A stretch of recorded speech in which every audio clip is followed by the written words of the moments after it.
Mm, mm, mm, mm, mm, mm. All night dance until the sunlight, rock with you. All night, gonna rock the night away. Antonio, are you there? Hello? Ah, there you are, my man. Is my mic up? I Hello? invite Me? I invited some people, so they want to come in, and there's just 3 people watching right now, which is cool. I got my libation.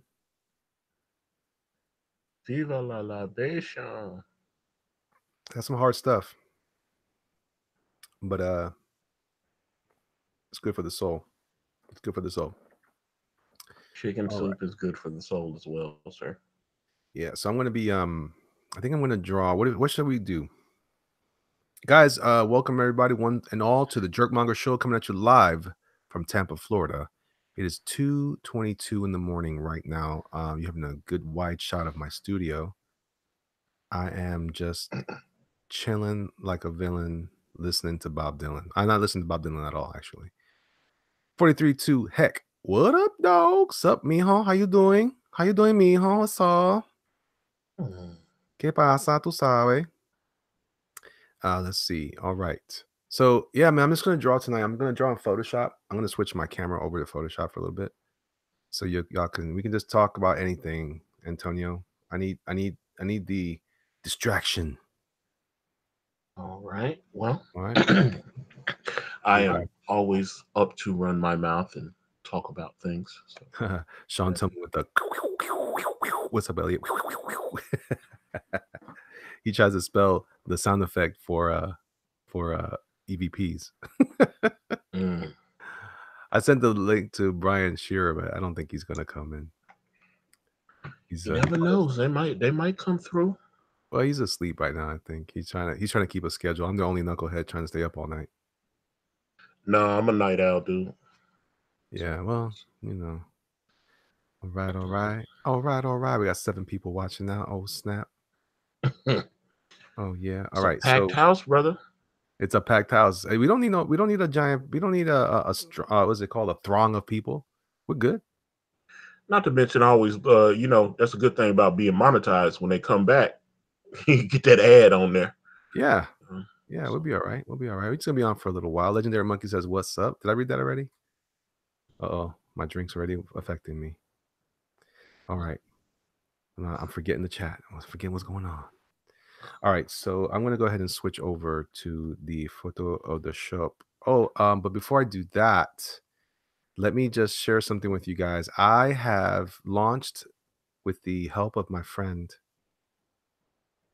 Antonio Brice. I have launched several.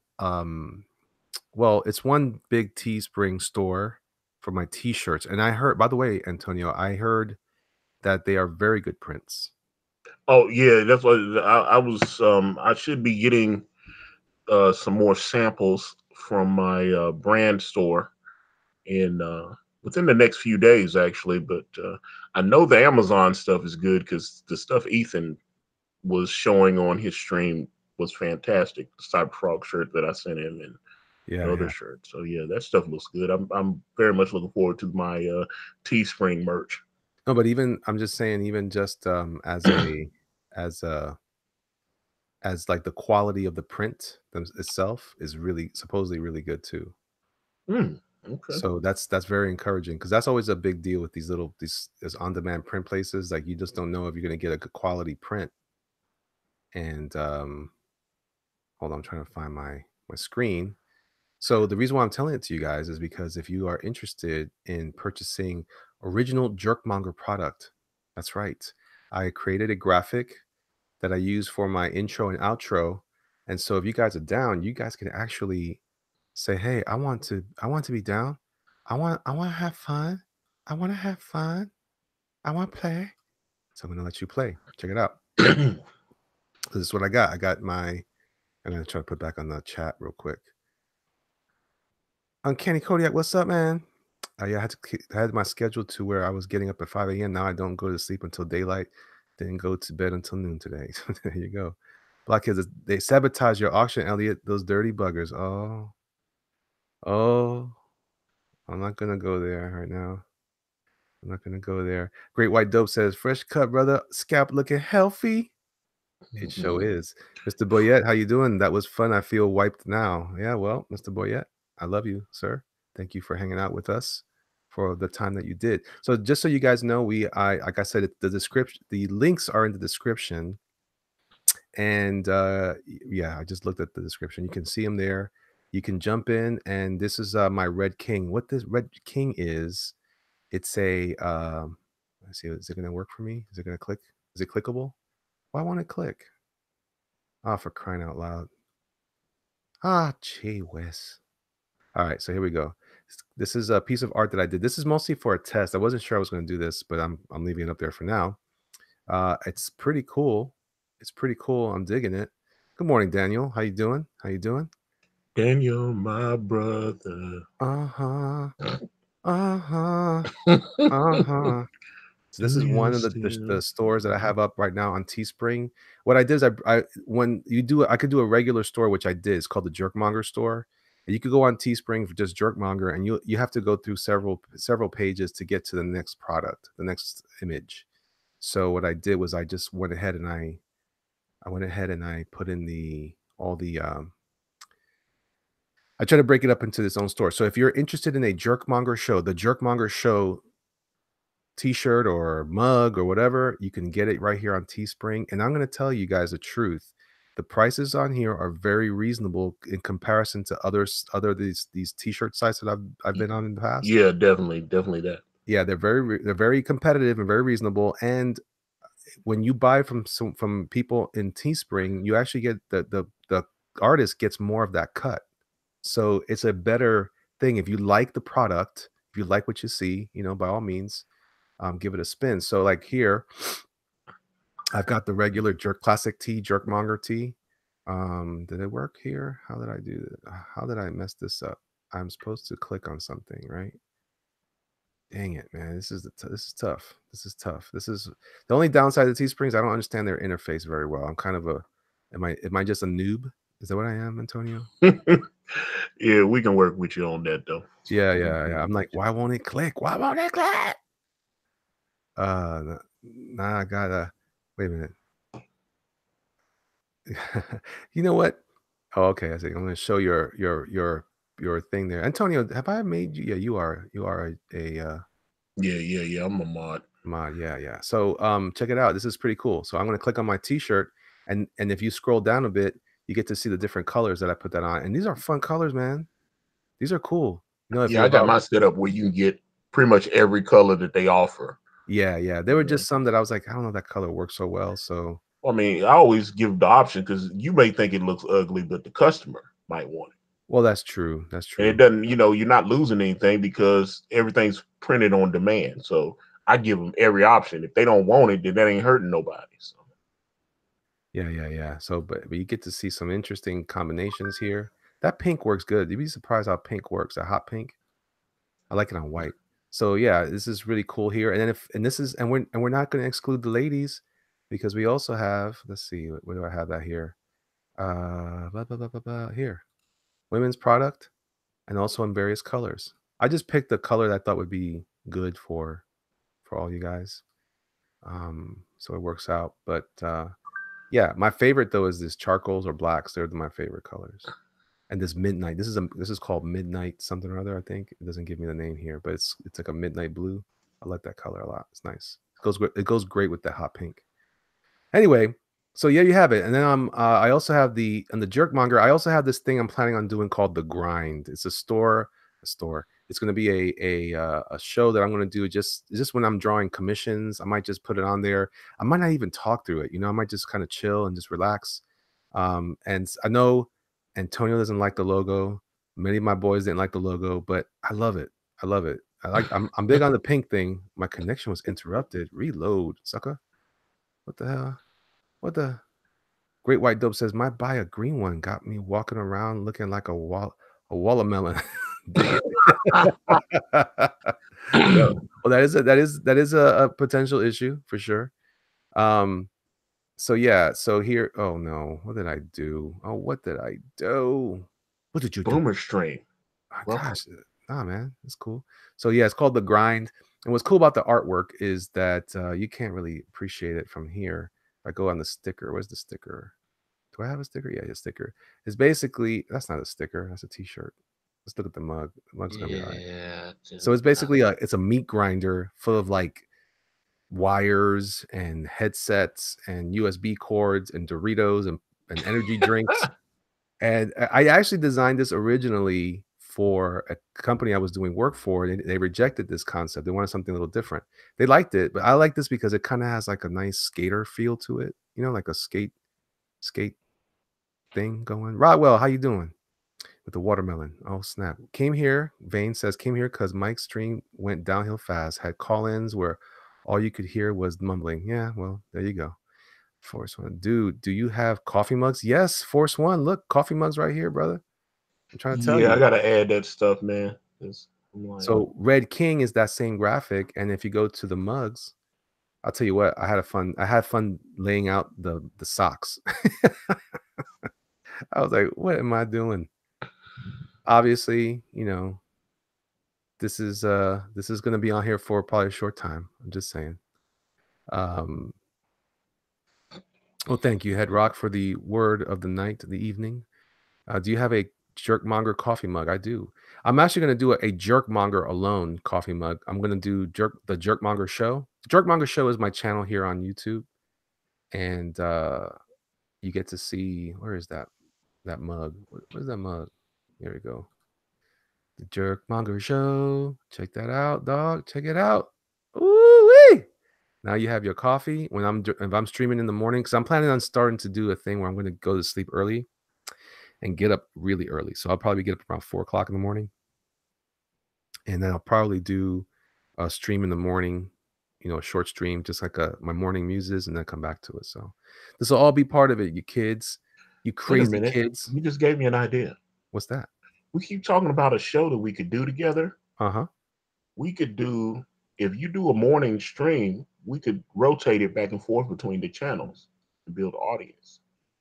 That's true because you'll be coming in from work right Yeah, now I'll be too. coming in from work. Yeah, yeah, Yeah, yeah. that All right. works for me actually. Right, the 'Cause- trick to that is I gotta get to bed on time. I'm gonna have to work on that. Kevin B says, "Is this the EVP stream? I'm hearing things." You might hear some EVP today. I'm just saying. Hikaru, how are you, sir? What is this? This is I'm gonna be cooling down. So I'm gonna be drawing in Photoshop, but I'm showing everybody my new Teespring stores on teespring.com. And you can also find the store for brand, right? It's labeled brand, correct, Antonio? it's Akari. It's Akari. Akari Press. Akari Press. Yeah, I'm gonna Akari dash press. Yeah. put So that link in the chat for me if you don't mind, so that people can find it. Let me see if I can go find it here. So I'm gonna look up Akari. I'm gonna go to Teespring, and I'm gonna just type in let's see. It's Akari. Am I spelling it right so far? Akirai. Akari just spell it jerkmonger. I think that helps get it underscore. done. No, I'm looking for your thing. Yeah, I'm trying to be funny, dude. Oh, Like, oh. don't step on the jokes, man. Oh, see, I can't. What am I misspelling it? I think I am. Well, it's in the chat now. So Oh, okay. Well, I'm just gonna click on the chat thing. Here we go. Here we go. I'm gonna put here that we in go. here. Here we go. So Here we go. Here we what's go. Oh, the here we. scenario? Oh, snap. Oh, by the way. Oh. I gotta debut the logo, man.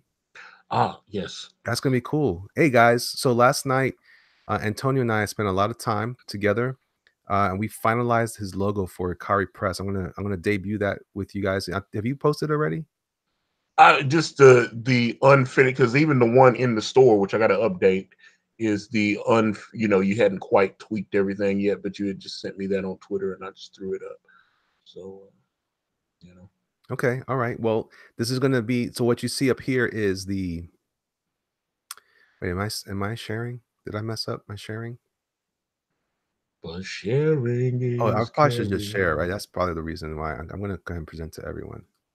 That's All how right. sharing works. So this is teespring.com/stores/Ikari hyphen press. I wonder I did oh, you know what it is? I can't just do that. Something about their search thing is weird. But anyway, and here he has see, this is what I'm saying. How do you have all your do you not have mugs and stuff? You just have Yeah, t-shirts? that's what I'm saying. I had so many different shirt designs. I got like Oh, 27 shirt designs, 28. that I got explains so it. many of them in, and I gotta tweak a couple of the designs and stuff, but the main bangers are in there. So Ah, all right, all right. Well, there you go. That's the reason why I think I decided to put the product on the art on all the product they had to offer. So yeah, this is Akari Press. If you go to the link in the chat there, I'll put it into the description later. You can go in here and you can find all kinds of T-shirts that are part of the brand comic book that Antonio Brice and Canaan White have been working on. This is some yes, cool stuff, and you can also see, look what's going on here. Uh-oh, mini mongers. Look at what's happening. Oh, snap. Remember that when we it's were a designing those together? Oh Well, yeah, now that actually got good numbers. And oh women, I see Velned asked the question and said, why did you guys choose Teespring over crypto fashion? Well, that's actually an excellent question, and excellent I question. can answer that at least from my personal choices. The reason I picked, I actually had emailed Ian from Crypto Fashion, and I was about to set up everything over there, and then I got uh, into the partner program at YouTube. So once they approved us so that our channels could get monetized and all that stuff, you start getting all this information as far as they have integration for Teespring Mhm. offered as one of the perks on being monetized on YouTube. So Right. once you get to 10,000 subscribers, Which is what I'm they trying to will, do, by the way. yeah, I'm definitely going to do that as well. And once you get 10,000 subscribers, you'll be able to rotate your merch in and out as you do your videos. So as I'm creating my content and you guys are watching it, they will show the different shirts that I offer in my store. And I thought that was fantastic. That's something that I'm not seeing offered with crypto fashion yet. And so I thought, since I'm already doing the YouTube thing, and I'm definitely doing the merch thing, and not to mention the cut, like Elliot was talking about, they give you a lot of control over how much the prices are. I Yeah. was like, the little T Public store, and my T Public store is still open, but they don't give you a very good cut. Like they sell a shirt for like $20 and give you like $5. Mhm, And I mhm. had people, and then they put them on sale, and I was getting like $2. And I sold a lot of shirts out of that T Public store. A lot of you guys supported and spent your hard earned dollars and got brand merch in that store. I definitely appreciate them. They put some of my designs in their little mailing lists and stuff and sent those out. So I appreciate that. But boy, that cut was not very generous. And so the Teespring, I'm getting, you guys buying a shirt, and I'm getting like $7, $8, $10 on some designs. So I was like, yeah, that's good, Yeah, yeah, yeah. I mean, much better. the hoodies are expensive, but here's what I like about it. If you can see here, you get the classic tee, and then you have the, let's see, you have this is not ordered very well, but, hopefully down the road they'll fix it up. They got a premium tee. Then they have other garments like, let's see. One of the things I noticed, it was also like a tri-blend and a comfort tee. So they have a Yeah, nice variety of the kinds of garments that you might like or you might buy in others in, retail environments. yeah, And and they also give you the option. That's another thing that I really love, just kind of plug and play, where they're going to allow me to print shirts for private use. yes. Where obviously I've got about 200 shirts that I need to fulfill for the backers of brand, everybody that bought the uh, Cold Winter's Night T-shirt package. Mhm. So that is definitely something I wanted to use to fulfill those. So I'll be able to just load that design up and have them print it and ship everything to the house, and then I can get everything shipped out to you guys when that's ready. So Yeah. that and get a pretty decent compared. I got prices and quotes from some other people, and it just seemed like this was a pretty good option. So I was like, okay.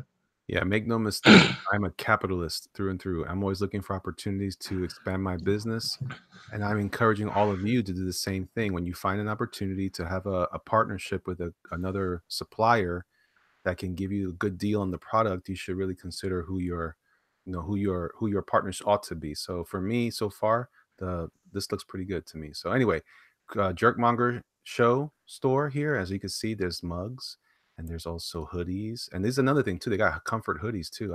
I was impressed. I was really impressed. Yeah, yeah, and I mean everything. Like I said, everything looks like it's going to be very high quality. They're using, the best shirts. And I see Velnet said I bought the EVS Avarice and on a pile of Rose Tico shirt. Mhm. That shirt, all of a sudden, it has taken on a life of its own. There have been a few people that I noticed all of a sudden I was getting good sales on that one. So I was like, okay, I was Yeah, like, yeah, that's awesome. Um, Ethan tweeting out things and helping doesn't hurt. yeah. So I appreciate everyone, especially the new Cyber Frog design and all that. Yeah, that's great. So Yeah, and also they have on here not only the shirts, but they also have towels, they have stickers, they have socks, and two different types of socks. They have, and this is, I think, let me see, show more details. I'm not sure this is the one. There's did I put it on there? There's a cushion that I thought was sick. Is it here? yeah, I thought about doing the pillows, and I think I want to do those like towel things. I Here it is. definitely want to do those. I don't know if I want to do all the little pillows and all that stuff, Guys, man. check this out. This is, by the way, it's called the Red King. I'm not trying to hurt myself here, but look how cool my Red King looks on this pillow. That looks good. That looks good. I'm looking forward to seeing the Red King in his new movie.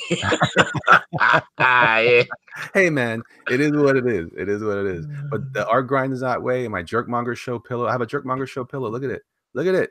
Look at that. The Jerkmonger Show. That's it right there, guys. So anyway, if you guys are so inclined, check out the links.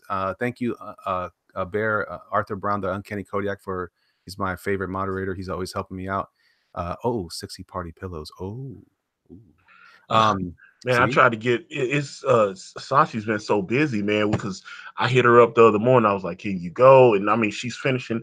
I know she's doing like, she got commissions, and I know she does stuff for the Nurkish Tonight thing. I don't know how many days or whatever it takes for her to draw all that stuff for them, the little animation or whatever that they're using on that. yeah, So it's it I know it takes a lot of work, and then she's doing like t-shirt. They've got a Teespring store and all it. yeah, yeah, yeah. So they got everything going on. So I was just like, ugh. This is what gets me excited right here, though, Antonio.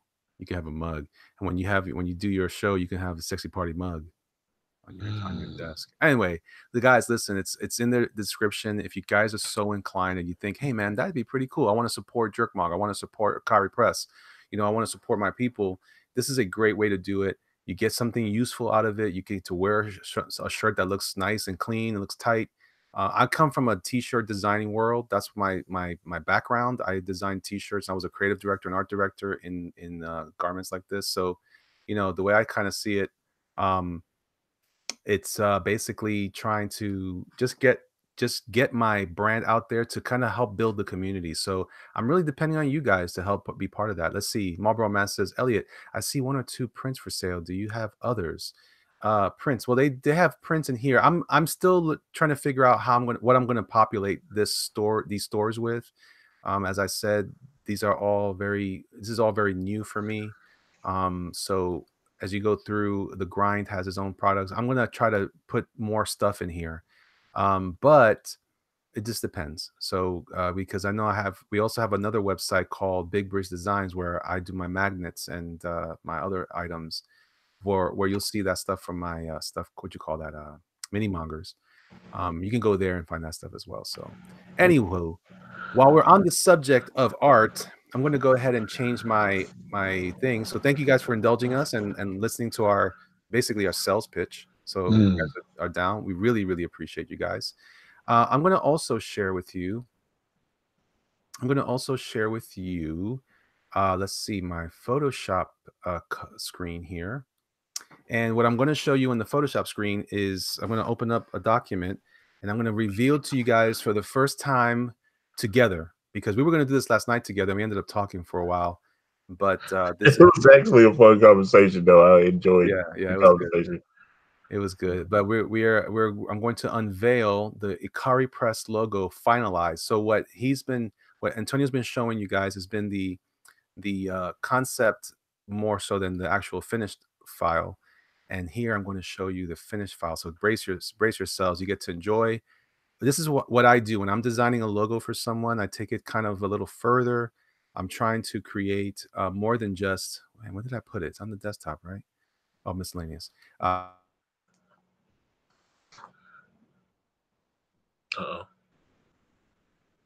Elliot, did I lose you? You're still with me, right? Okay. I hope I did. Uh-oh.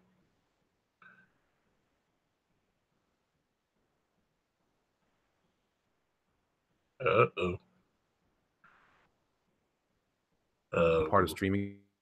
Okay, I was like, oh man, you went dead for a second there. I was like, oh, that's not good.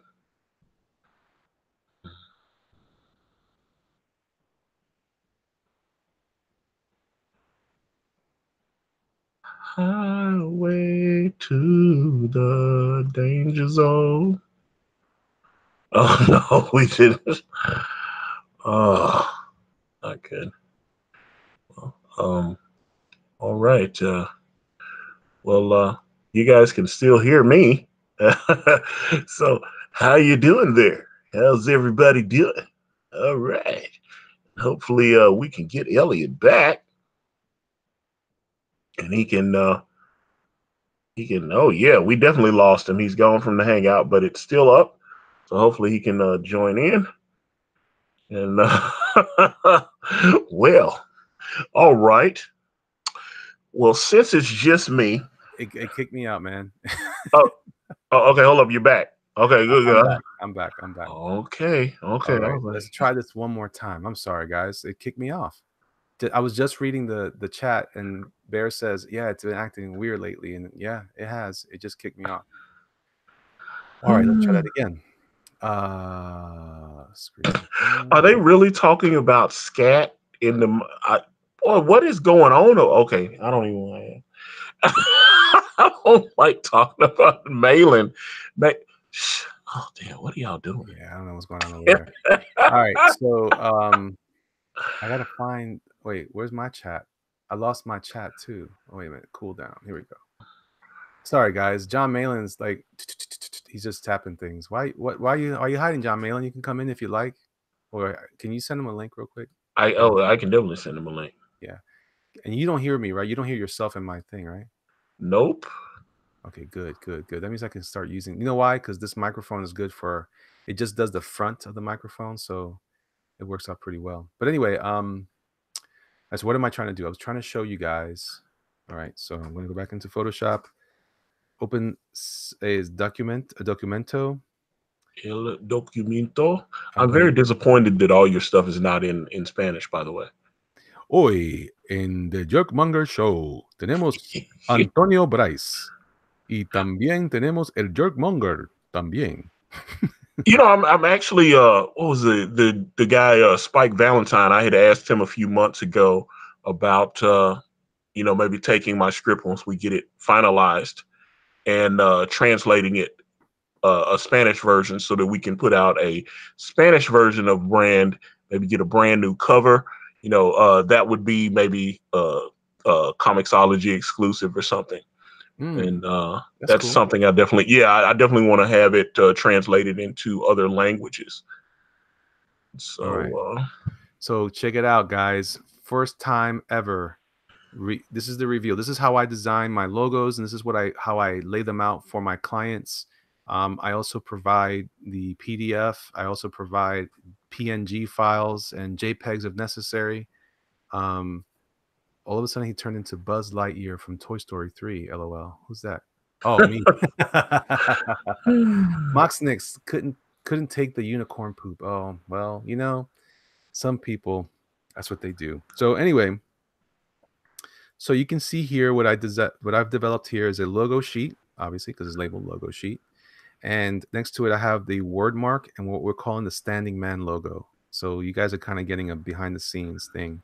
Also, I also create a color key. So once we determine how many colors are in the logo, what are the official colors for that logo? So that way, anywhere you go around the world, if you want to print that logo in a press somewhere in London, they will use the same PMS Pantone matching system colors to print the colors. So his Antonio's red for his logo is PMS 185 red.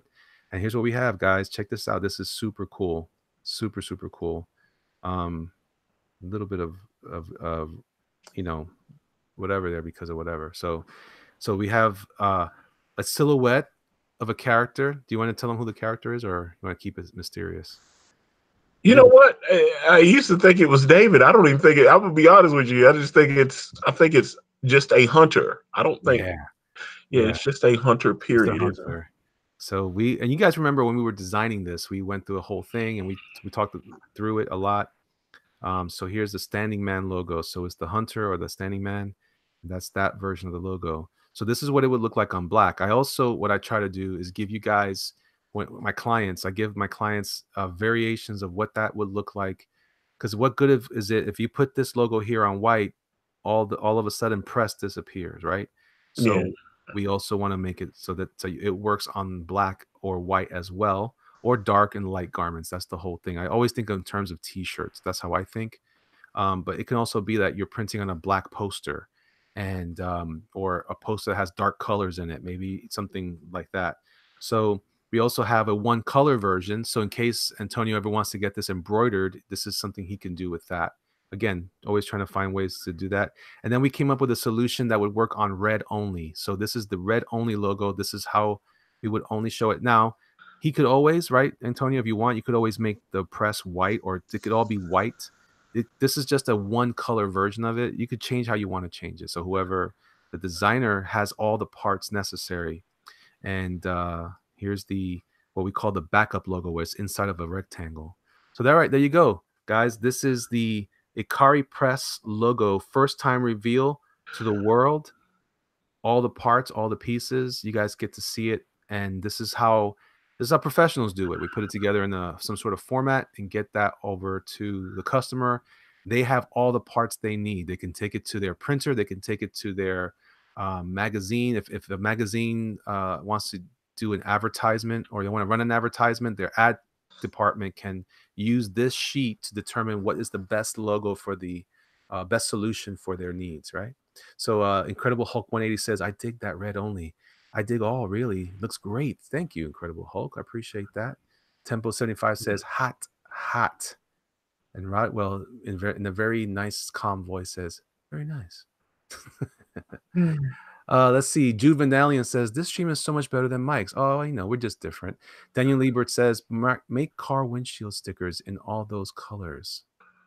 Ooh. That's an interesting idea. Yeah, I never thought about that.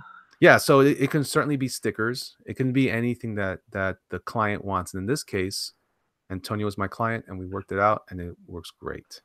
Yes, I'm definitely a client. I've been a client a few times actually, Yeah, and there you go. very, very satisfied with the Very good. service that I got from the jerk and the monger. Yes. So there you go, guys. This has been fun, just trying to like just share a variety of the things that we do, and trying to get, you know, just get you guys acclimated to what it is that there's a group of us that are trying to move forward. You know, I'm really big about pioneering the next phase, the next dimension of what we're going to be about. And I'm a big proponent of doing stuff that makes sense for the future, whether it's, you know, being professional, showing the best product we have. We have all the talent in our group. We need to showcase that talent and make sure that we're developing all the right kinds of product, so that when you come to the table, it's like, oh man, you guys showed up strong. You know what I'm saying? That's how I want to show up. I take a lot of pride in myself as a professional. So, and I know that Antonio does as well. Arthur, Yeah, Brown, the definitely. Uncanny Kodiak says, Fuzzy Wuzzy was a bear. Fuzzy Wuzzy had no hair. Fuzzy Wuzzy wasn't even very fuzzy, was he? Now smash that like but sub and share. Oh, nice. A little rhyming, a little poetry. I like it. Done and done, says Daniel Lieber. And Rotwell says, PMS Red. That time of the month. Yeah, trust me, that's a very lowbrow joke that we make in the art departments all across the world. But yeah, it works. It works. It's funny. It works. Tempo 75 says definitely getting that t-shirt. Yeah, dude, when you put on the t-shirt, it's gonna look awesome, dog. Antonio? Oh yeah. I'm very, very much.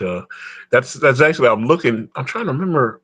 I'm in the files now. I'm on the thing, and I'm like, oh, here it is. Akari Press logo. Gotcha. Bam. Dun dun dun dun dun dun. Dun. For those, you might need JPEGs. We'll see if they take the PNG files. If not, I'll set you up. I can square you away with that stuff. I should have done that. Now that I look at it, like I should have done JPEGs. I'm kicking myself for it. Daniel Lieber says, I guess he was responding, doing okay, writing a bit of a script for a story. Very cool, man. Very cool. Yeah, that's what I was doing when I hopped off. I was like, I'm hungry, and I was like, I hadn't eaten anything, and I wanted to get up and get me a little bite to eat and start continue the tweaking process on the new script. And I'm also doing a script for my font person that is going to add the font to Canaan's pages. So Oh, nice. I have to, so I have those two things that I'm working on. I actually am very tempted to show a page that Canaan finished a few hours ago. And it's like, I want to, even I'm trying to be good and save everything for the update. Are you going to share it? Are you going to share it, or you want me to present you, or no? Let I Could tell be you what. good. Okay, I'm gonna show some pages. Okay. Since there's only like 2 people in here watching right now, and no one will ever see this stream. So let me. All right, so I just presented you to everyone. I'm going to start sketching, guys. While Antonio's looking for that, I'm going to be. Oh, I'll tell you what. You can when you let me know when you're ready. I am going to just start sketching. What I think I'm going to do tonight as my cool down is really not even a cool down. I'm going to go ahead and start sketching out some concepts for the book that I'm working on with Doug. So you guys can see it's not going to be the same characters. I'm trying to develop a new way to interpret some of the creatures that we want to have in our story. So that's something that we're gonna be showcasing more as we move along. Oh, so you're working on Creature Tech with Doug TeNapel. Not, He's not already creature done that. tech. Yeah, Yeah, yeah, he's yeah, already done that book. yeah, yeah. I'm breaking your balls. I'm That's all right. That's all right. I've been broken. I've been broken already. It's game over. All right. All right. So here is Uh-oh, the here we go. secret folder on my let's see here. Guys, you don't get better than this. This is the secret folder. This is it. All You right. guys gotta So check it out. all right. So let me go. Since I haven't shown any of the final colors on any of this stuff yet. So you guys are going to see some stuff that no one has seen yet.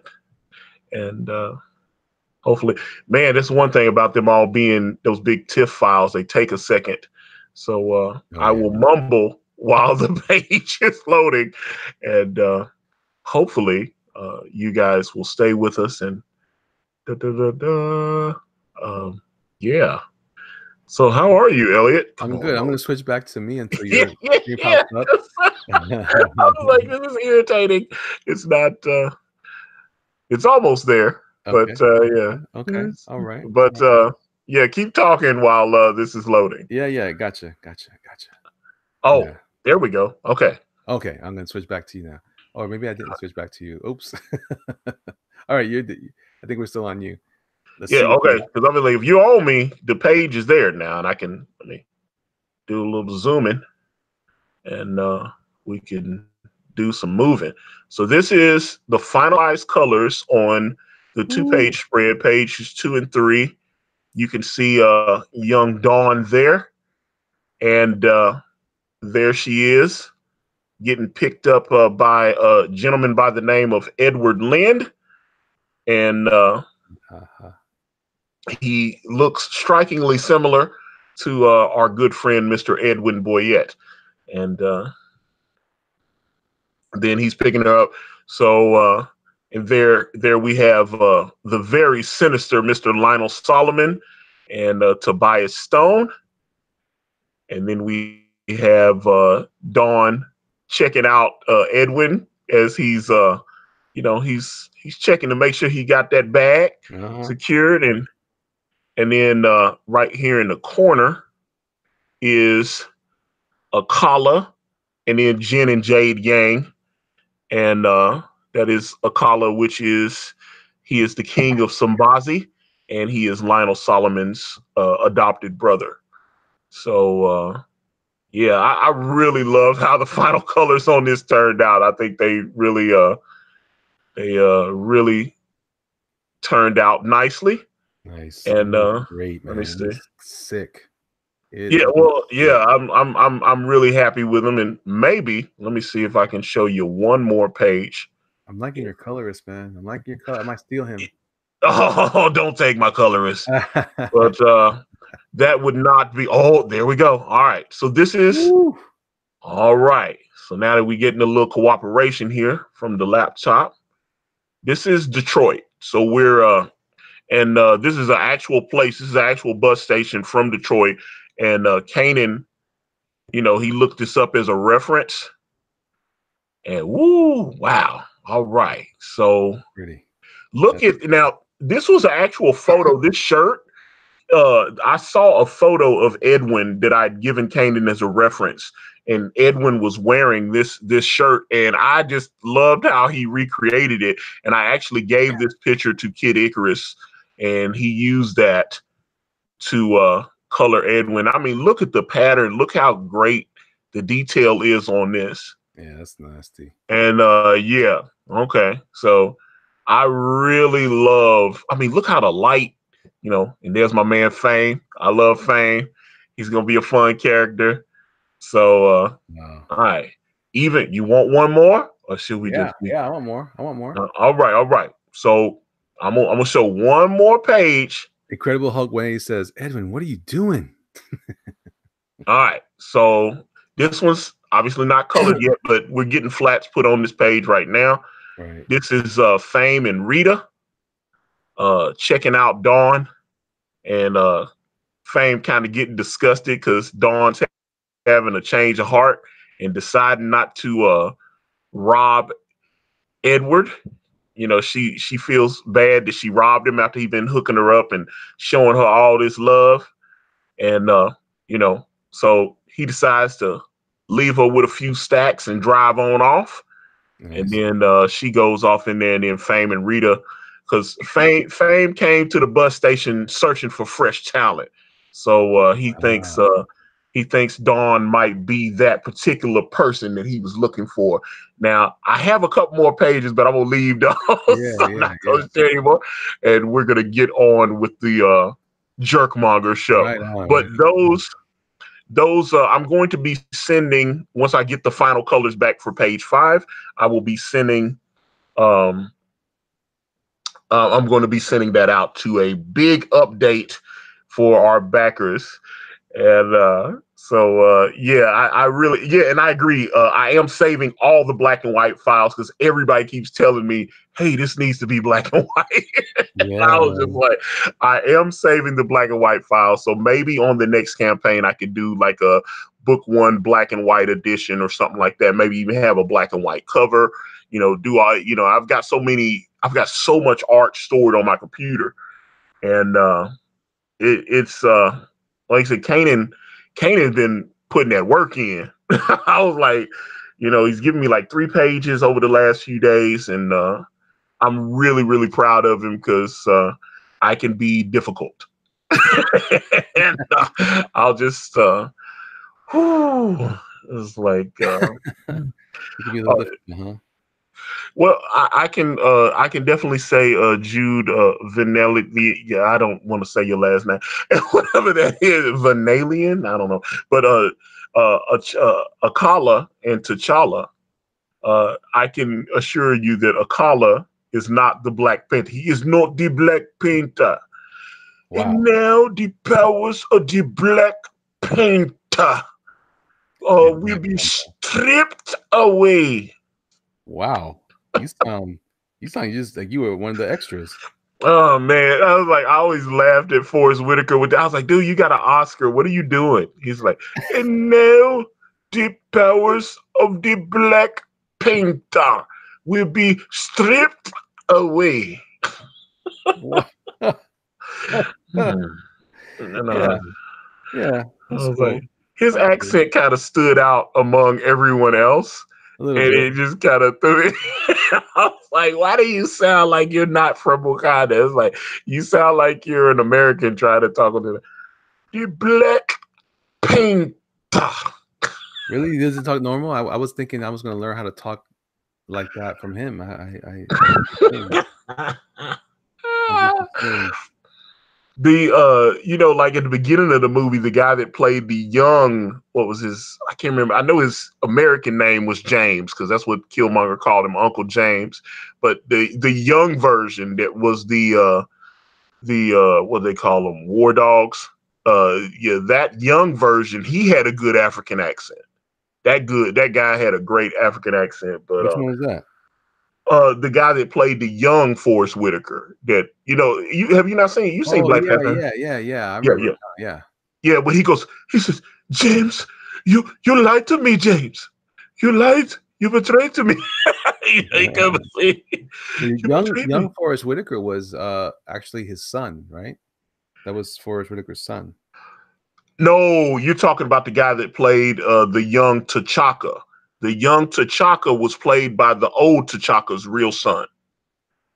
No, I thought I heard that that was, Forrest Whitaker's son that played him, the No, the young guy Forrest that Whitaker. played Forrest Whitaker, the younger Forrest Whitaker in Black Panther, was they acted together with Denzel Washington in what was it, the Spelling Bee?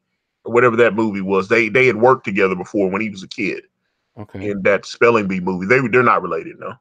Okay, alright, good, that's good to know. 'Cause I But was yeah, the guy that played the young T'Chaka is actually the son of the guy that played T'Chaka in Captain America: Civil War and Black Panther. That's his Oh, real. Yeah, that's why I was like, man, they got somebody that really looks like that guy as a young man, And it was actually his blood son. So it was like, yeah, he's not acting. He's really. So, all right, he's cool. really that guy. Yeah, he's really that guy. So, Yeah, that's good, that's good, um, that's good. That's funny because I didn't think he looked much like him in when I was watching it, but now that you say it, I can kind of see some of the resemblances. he's like, Sorta. Mumu, Baba. All that stuff. I was like, but I love Black Panther. They wanted to use. I saw that. I'm trying to remember the director's name. Ryan Coogler. He was wanting to use Craven the Hunter, and they're saying that there's a chance that Craven the Hunter could be in Black Panther 2. I would love that. I obviously am a huge Spider-Man fan, huge Craven the Hunter fan. That's why David's name is David Craven, except I spell it with a C. It's like, Oh, they're hunters and their name is Craven, and that's a direct result of Craven the Hunter. So that's cool. I didn't know that. yeah. Alright. David Craven is a nod to Craven the Hunter, who is definitely one of my favorite because, so there's a lot of. I'd love to talk to what was the guy J.M. DeMatteis Yeah. that wrote Craven's Last Hunt. I'd very much, matter of fact, I'd like to try to book him. Um, and I was like, Incredible Hulk 180. If Craven was in Black Panther 2, that would be so. I agree. And they weren't sure they could do it because of all the Sony. They had all the legal rights, but now that they've got friendly relations with Sony right now.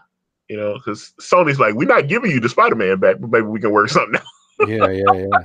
Do you think that they're gonna do, they have the Spider-Man stuff, but Fox got rid of X-Men for them. Do you Well, think they they're just gonna bought it, yes. Huh? Yeah, yeah. Do you think they're gonna be able to make more stuff with in Spider-Man? Are they planning? I mean, I gotta be honest, man. I'm impressed they went with what's his name? Mysterio. Mysterio.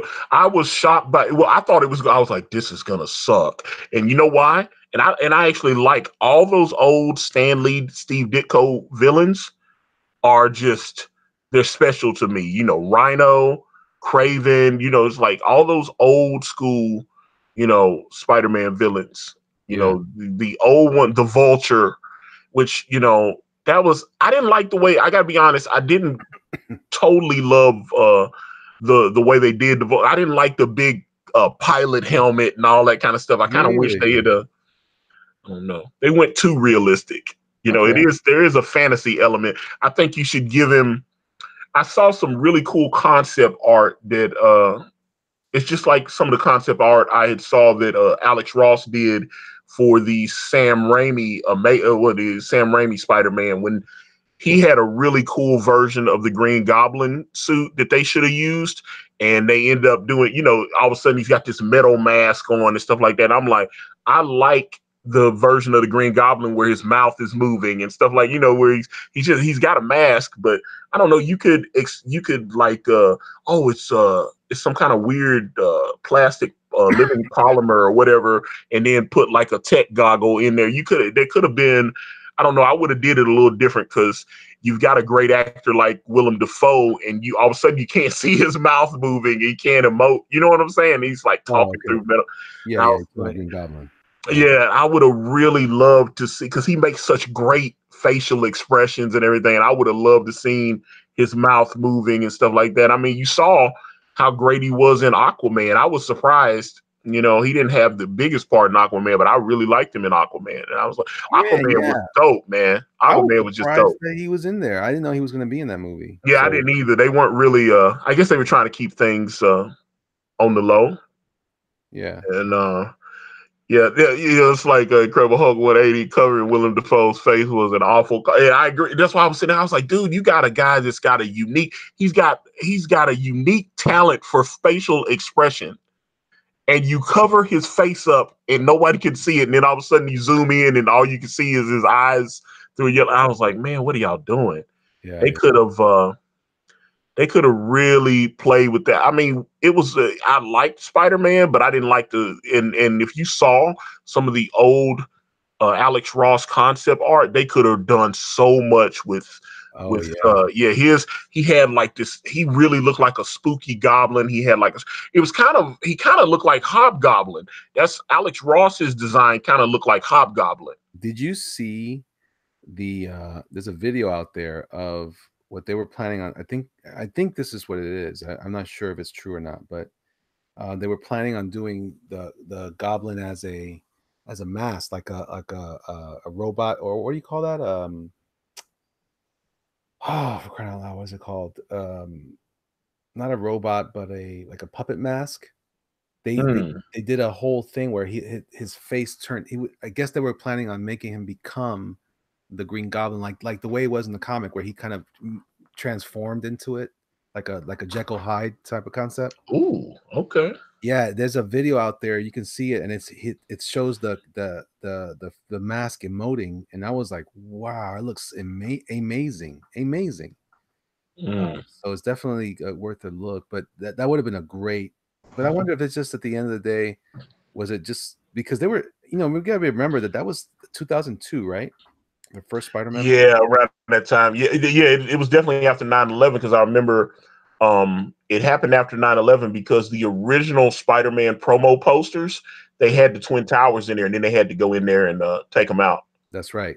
So it was definitely early on, and it was early CG of any animatronic. Thank you, Project Mage Punk. Thank you very much, animatronic. Um, it would have been, it could have been cool, but I think that it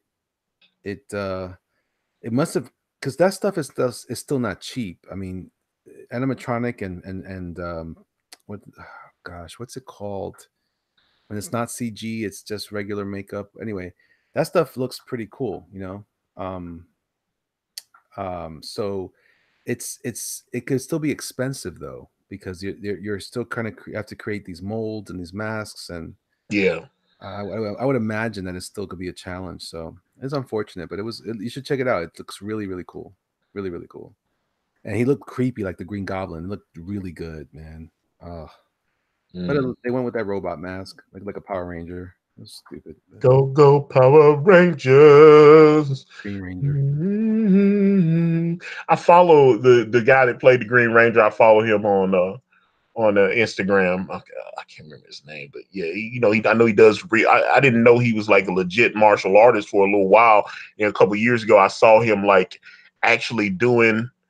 I actually saw he was like doing the katas and doing weapons and all. I was like, whoa, that dude's legit. You know, White Ranger. The White Ranger. Well, yeah, the White Ranger, Green Ranger, yeah. Yeah. What's his name? I forget his real name in life, or his real life name. Yeah, I had to find. I'm on my Instagram now. Let me find him. I'm like, Yeah. My specialty is started kicking. mm. Oh Lord. Uh-oh. Let me eat some almonds. Let me get some food in my stomach. Jason David Frank. Yes, that is That's him. it. Did you see when he did the whole they did that video? It was the Bat in the Sun videos where they did a White Ranger versus Scorpion. Mm. Oh man, you know what I'm talking about, right? They do these fake contests like who would win, Wolverine or Batman. So they do this whole the guy's a director, so he makes a little short film, and it's based on the votes of the people that support the idea. And so all of a sudden they throw out this cool idea of like, oh man, Batman, who would win? And in the end, it was Predator or whoever was the one who won. But Mm. I think Wolverine beat Batman, but then Batman I think beat Darth Vader, which is weird. I don't get it. Did you ever read Amalgam? Because I read a lot of that when. Yeah, I did. That was pretty cool. Yeah, I remember when that. Yeah, I was like, yeah, they had like George Perez. They would do it. They were doing it, boy. I still have a bunch of those books. So. My favorite was Thorion. Remember Thorion? It was Orion and Thor at the same time. I never saw that. I saw. Oh yeah, right. John Romita Jr. did it. He's killer. Was that Amalgam 2? Yeah. Yeah, I know. I'm talking about because they did Amalgam 1 and then they came back for round 2. Oh, I know. I just remember the first one. Because Strange Fate. Yeah, that's what I'm saying. They had Dark Claw. One thing I remember from Amalgam 2 was Speed Demon. And what was it? Flash and Ghost Rider. Oh yeah. Bear, I'm working in 300 DPI.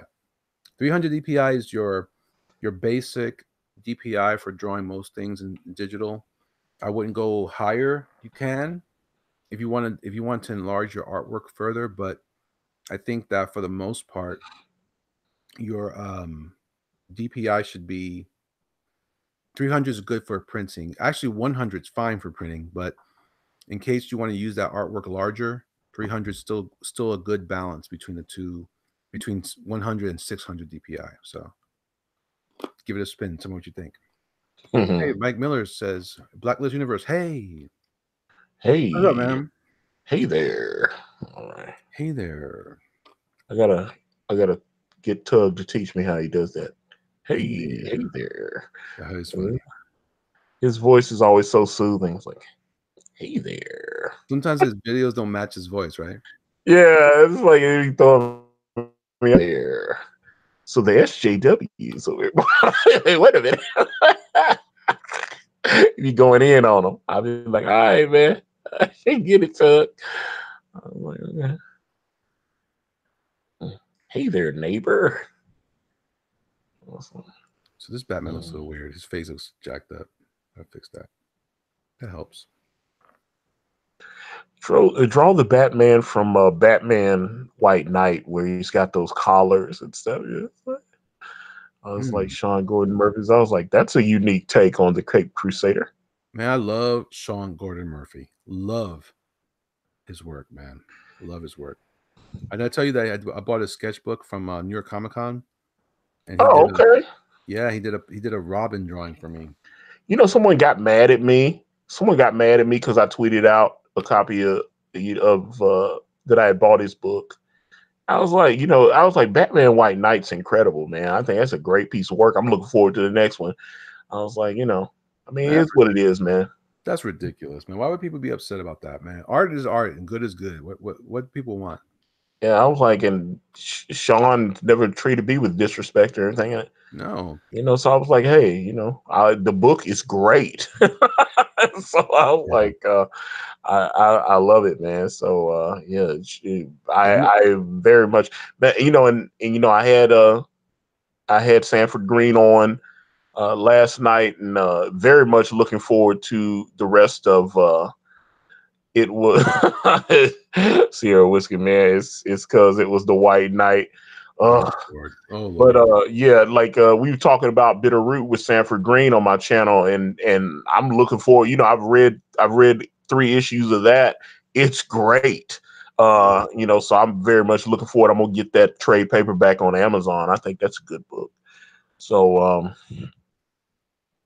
you know, Rhaegar Targaryen, MBUGA, make Blacklist universe great again. Oh wow. What's wrong with I Black must News be Universe? missing something. Black News Universe is fine. Yeah, I'm like, yeah, I must be missing something. It's like, as I stay out of the fray. So, Yeah, really. what's what? Sierra Whiskey Mike Miller draws better with his foot than John Malin with his hands. Oh Oh wow. wow. Okay. Okay. All right. Yeah, am I missing something? I don't know what's going on here. That doesn't sound like an appealing show to me. I'm not Yeah, I was just like, I don't know. I was like, okay. okay. They could draw with their feet if they like. I'm not showing my feet. People can make fun of me. My feet are hideous. Yeah, me too. And I just had my feet poked yesterday and stuff. She was checking when I had to go to the doctor, and she was checking my feet out. So I was like, okay. Yeah, I got to do that from time to time because of my diabetes. Yeah, that's what she was. She's trying to make sure. She's like, can you feel? She's checking to make sure I still have sensitivity in my feet and all that kind of stuff. Yeah, I yeah, didn't realize how serious that was, man. Yeah. yeah. I think about it a lot because sometimes I have one toe that goes a little numb on me. Sometimes I'm like, oh. So I just got. That's why I'm pounding almonds right now. Just getting as much as I can. Is I hadn't heard that. Is almonds is that supposed to be good for like diabetics? I know one of it, I've she gave me a list of like superfoods a while back, and it was like beans and actual nuts. Like I know peanuts and stuff like that are supposed to be good. Hmm. So I didn't know if I guess almonds are nuts. So maybe that's what it is. But Almonds are a good source of fat, and I think, I think, but but peanuts are really powerful in protein. So I'm definitely into that one. mm. Miraculous Universe says, I sent no one. You sent no one? What? What's going on? Yeah, like I said. Oh, okay. Oh, okay. Listen, I don't know. I think people are talking about. I don't know. I'm so out of it. Is I he don't know. sniping us? Is he sniping me? I don't know. I got a I funny guess. feeling he's sniping me. Well, I mean, our audience has grown. We're at 41 people. So, Yeah, that's cool. yeah, In the middle of the night. I was like, in the middle of the night, I go walking in my. Yeah. Kodiak says, almonds are good for your heart and liver. Anything that helps your liver helps your diabetes. Hey, what's up? Oh, okay.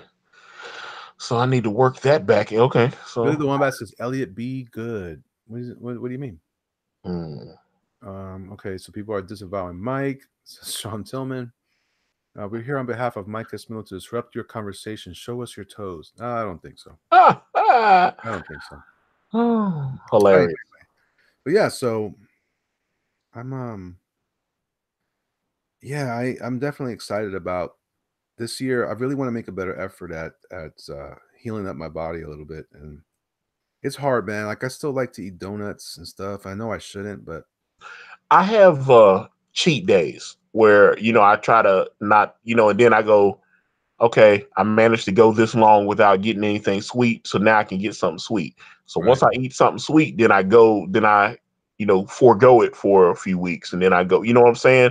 That way, it's hard to just quit cold turkey all the time. So, Well, um, I did pretty good when I went started going vegan, and but the problem is that the holidays happen, and once you Mm.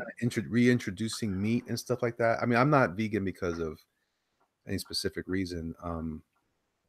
It's just more about, it's more about the health stuff. So, my cardiologist put me on that diet, and actually, I'm fine with it, to be honest with you.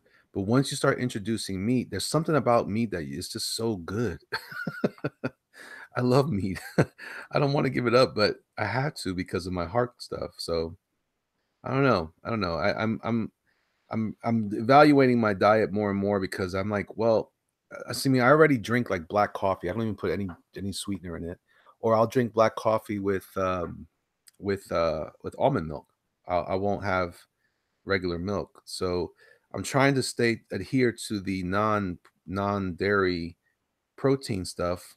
He did say I could eat egg whites, but I still try to sneak in yolks because of it just tastes better, you know. Mm. But I'm trying to get rid of the cholesterol as much as possible too. So what are you gonna do? What are you gonna do? So What you I'm gonna all do, right. brother? Yeah. I think I'm gonna put the macho monger away for a while. I think he's too much of a clown. Oh no. Yeah. I think so. But I tell you what, man, I tell you about my idea for the character that I have. I want to do for my video channel, my video critiques and stuff like that. I want to do a character that looks like. But now that I'm starting to think that, hey, thank you, Bootsy, I appreciate that.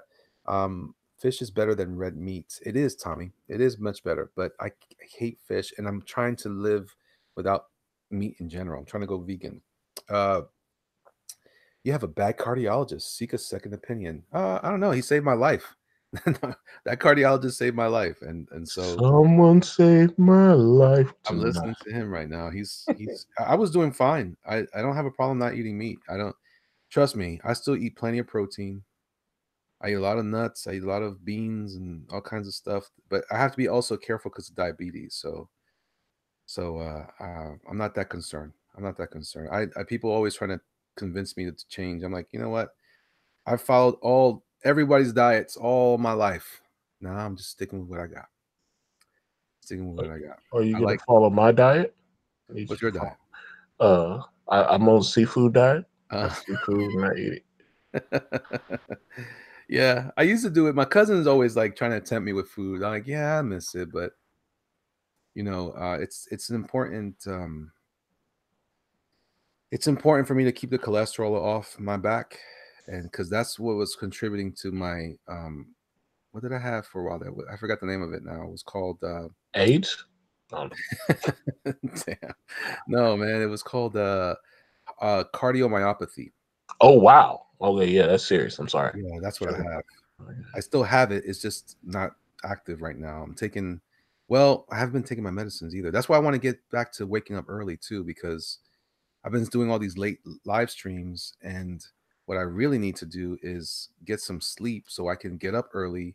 And it help when I get up early and I'm fresh, I can remember to take my medicines and everything like that. So, it's fun. Um, Mike, everyone is staying with us right now. So uh, you need to accept that, sir. what's going on? He's He said everyone come home. uh, well, Yeah, they gonna hang out with us for a little while, Mike.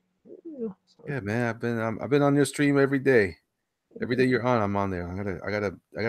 People told me on his stream, yeah, Elliot hasn't been streaming for a while. He hasn't done any videos. Like, yeah, I guess you're right. I'm a loser. I'm a I'm a loser. loser, baby. Uh-huh, uh-huh. So why don't you kill me? That's a great song. What It happened is. to Beck? I mean, Oh, besides all the money that he has, but I mean, he definitely got to I keep think all the money. I think I heard, wasn't he on Joe Rogan's show recently? The guy that started Beck? Is it Beck? Maybe I'm wrong. Yeah, he's just a guy. So Is he a bald guy? is he bald? I don't know. No, I know they had what's the name from Smashing Pumpkins on there. He had Billy Corgan. He had Billy Corgan on Oh, there. that's what it was. Yeah, Smashing. yeah. I was like, I'd be curious to know what happened to Beck. So Oh, yeah. Man, I love Joe Rogan's show, man. I watch it. I try to watch as much as I can, but he's sharp, but he still posts his videos are a little long. and then he'll do like little segments, but then it drives me crazy. Then I go find the long video and I watch those anyway. Yeah, well, he actually there's about a 20-minute clip that he posted the other day where he was apologizing for the Jack Dorsey interview that he just had because a lot of people were upset with him because they felt like he didn't press Jack Dorsey. And if for those of you that don't know, Jack Dorsey is the CEO of Twitter, and I think he also is one of the chairmen or on the board of Cash App as well. But a lot of people were upset about Joe Rogan. They felt like he should have really been asking Jack why they were deplatforming certain people and banning them from Twitter and letting other people, continue to have a say on the platform without, and they could be racist or whatever, and have zero consequences. And Joe said that he just wasn't informed enough with the issue, Mm-hmm. and the only real case he understood was the one with Anthony Cumia that used to be on Opie and Anthony, and he's been banned from Twitter. But he said that's because Anthony's a personal friend of his, so he obviously knew about that case, but he didn't understand some of the other cases. Obviously, he did ask him about Alex Jones, and it seems like certain conservative voices have gotten shut down, and then others, other people have managed to be able to stay without any consequence. What was his response to that? Well, he said that Jack has offered to come back on and have another talk. Who's Jack? Jack Dorsey. Oh, okay, okay. Yeah, he said that Jack actually reached back out to him after they had the podcast, and because people were going at Jack too. He's on Twitter. You can tweet at, I think it's just at Jack if you tweet at Jack on Twitter. But people were going in after he appeared on the Joe Rogan podcast. They feel like said a lot of people thought Joe let him off the hook and wasn't But I mean, that's the thing. And if you look on Joe Rogan's comment sections, a lot of people misunderstand the fact they think that Joe Rogan's Mike Wallace. He's not Mike Wallace. It's in 60 Minutes. He's not doing a hard hitting piece. Yeah. He's trying to impress. He's just trying to have conversations and stuff. He's not like, he's like, so this isn't you on this audio tape. It's that kind of thing, like where you're walking into people sit down when Mike Wallace was still alive and people did interviews with him. You had to be careful because he was like, now on February 23rd, you had previously stated that you didn't know this woman, but we have these pictures here, which you can't, and he just, you go, uh-oh, what did I walk into? Yeah. No, but he's done a good job in general, I think, of having bringing people on and yeah, asking absolutely. good questions. Even to your point, though, he's not. That's not his job. I'm impressed that he does as well as he does, despite the fact that he's not an actual reporter or an investigative reporter and an interviewer. That's another thing that some of Joe's viewers accused him of were having his mods delete people's comments that were criticizing him or whatever. And he says that he has no such rule with anyone that works on his channel where, but there are comments that are being deleted, but some of that is because of Twitter.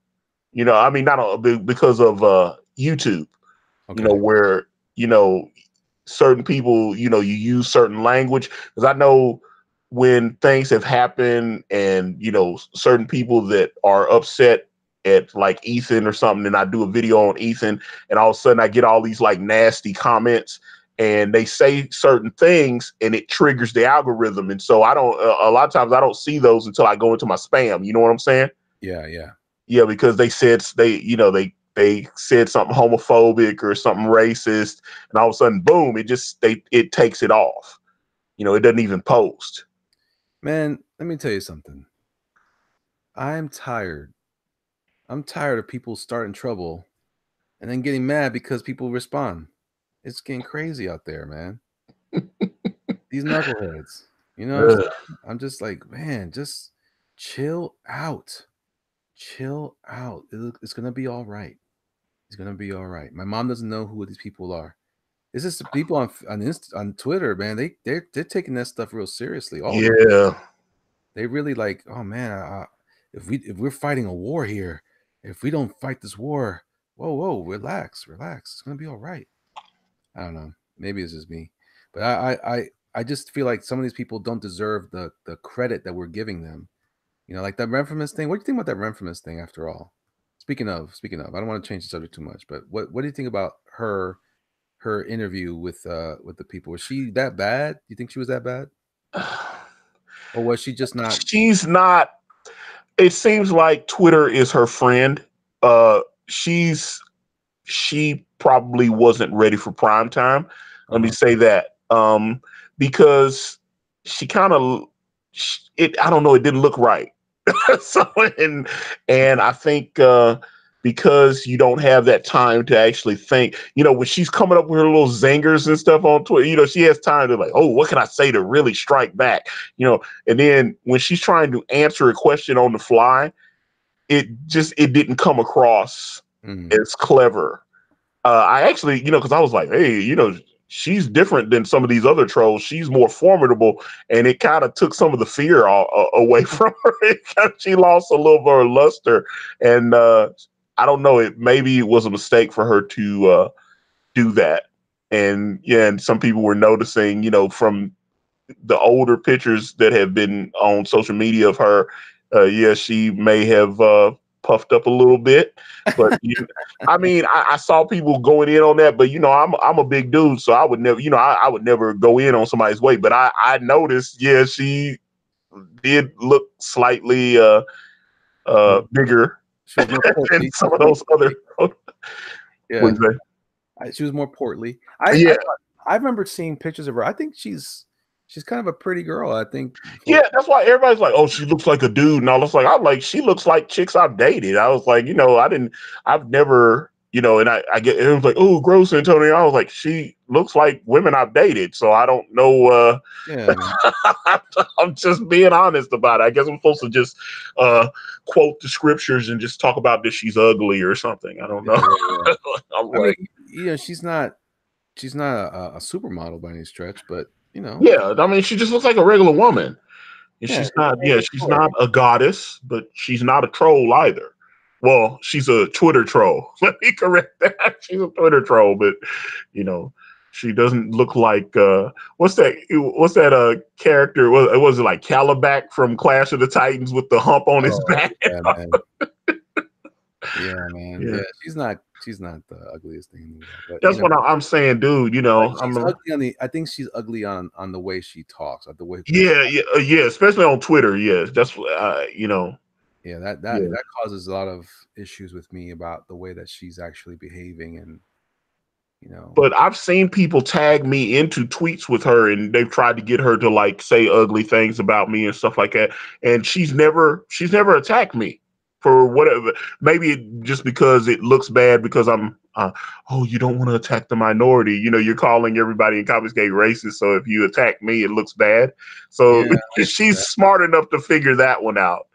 yeah, yeah. So Well, mm, I don't think she's an idiot. I think she's smart enough. I mean, I don't know. I always give people more credit because whenever you think you're that much better than somebody else, they can come back and surprise you, and you're kind of hoping that they're going to be as dumb as you want them to be, and then they mess around, and then you look like the fool, And I don't want to be the fool in those situations, so I try to give them at least a benefit of the doubt, yeah, and then go from there, and then say, okay, all right, what are you really about?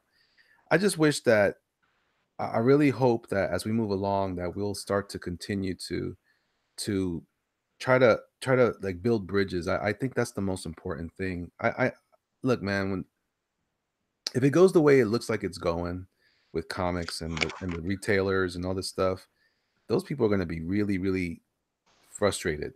And like Ethan has said in the past, they're going to be looking for a life vest or a lifeboat, And I feel like we need to be ready to do that. And I don't want to give give people the sense that they can't come to me because I'm about bigger things. I'm about more important things. At least I try to be.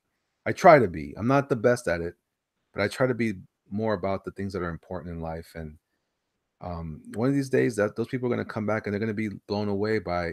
And maybe I'm wrong, right? Maybe they're not going to be blown away. They're going to be like, "Oh, you're an idiot." Okay, but I'm okay if they say that, as long as I'm doing the right thing myself. That's what I got to be worried about. Not worry about them. Worry about myself. Yeah, yeah. I mean, I agree with that. That's and I've seen people, criticize me because they were like, because I don't like to, I try to say I'm staying out of drama and doing all that kind of stuff, and that's something I used to not be like that. That's something Canaan really instilled in me, where he was just like, dude, let's just keep it positive and keep it about the work. And I'm like, I agree with Canaan. Let's just keep it about the work. Let's be positive, man, Yeah, because um, that's that's something that is a big factor with me because they've got that I saw people were talking about that website to do put up the little blog, talking about Comicsgate, and I went through that whole thing, and I was very proud of the fact that myself and Canaan were not on that website. I was yeah, like, some people saw it as a badge of honor to be on there, but I saw it as a badge of honor that I don't have a single tweet or post or anything. yeah. Because I'm not trying to get anybody. I'm just, I want to. I'm just a brother that likes talking about comics and want to talk about like movies and cool music and stuff like that. I don't want to hurt anybody. I don't want anybody to be hurt. Well, it's funny you say that, because what a lot of what I hear people say when I first got involved in Comicsgate, one of the things that I often heard was, we just want to be respected, and we want the politics out of comics. But the politics are in everything else surrounding the comics. So no wonder it's in the comics, because that's all anybody ever thinks about. And so I say, I want to be more about that. I'm trying to be a creator. I'm trying to create things that I think are going to appeal to the masses. I'm still on that mission. I didn't know the mission changed. You know what I'm saying? Oh, Like, absolutely. sometimes I feel like the mission has changed. Like, someone decided that, no, from now on we're going to be the war dogs. Like, yeah, I guess so. I guess so. But I feel like that's a very small way of thinking. I feel like we have an opportunity. I'm about this, man. I want to be respected as a professional. I've always been about that.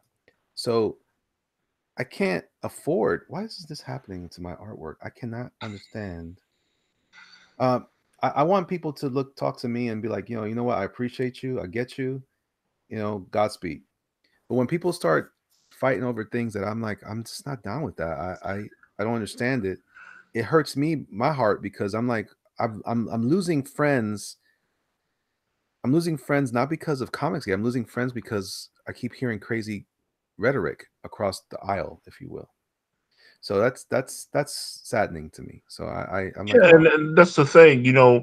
Uh, that's one of the things I've been trying to do in these last few weeks on my channel. I've had three people on: Steve Englehart and Nacenti and Sanford Green, and those people aren't Comicsgate people.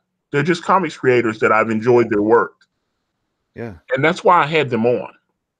yeah, yeah, And I just want to have conversations with people whose work I enjoy. That's not me aligning with people that are anti-Comicsgate. It's yeah, just, you know, I want us to get back.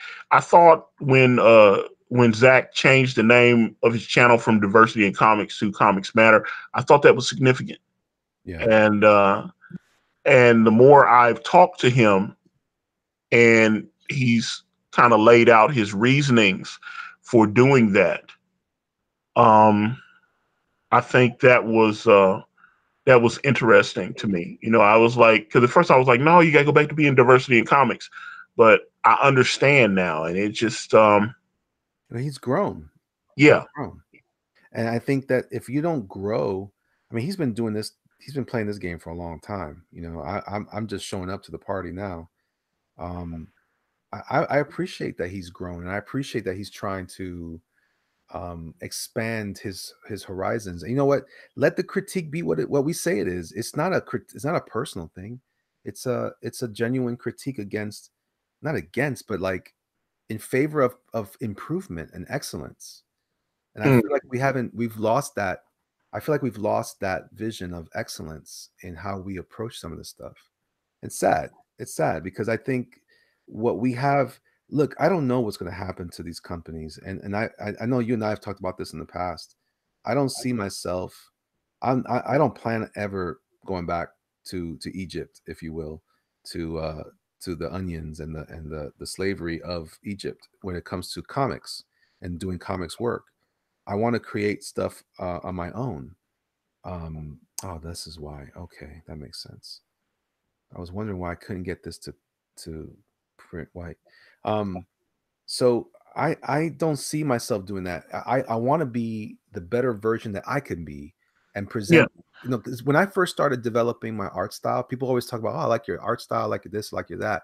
When I first was working on stuff like that, Head Rock says, "You've been to Egypt?" No, man, I'm making it's a metaphor about like the Israelites coming out of Egypt, wanting to go back to Egypt because they were afraid of what was out there.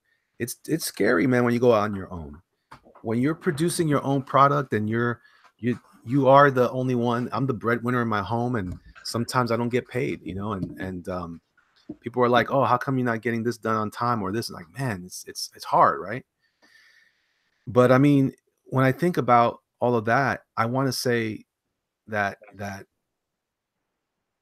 kind of lost my train of thought. But anyway, long story short, let me just cut to the chase. I think it's important that we create what we should be doing is not defending a stronghold, but building a palace. That's what I believe. Absolutely. And Yeah.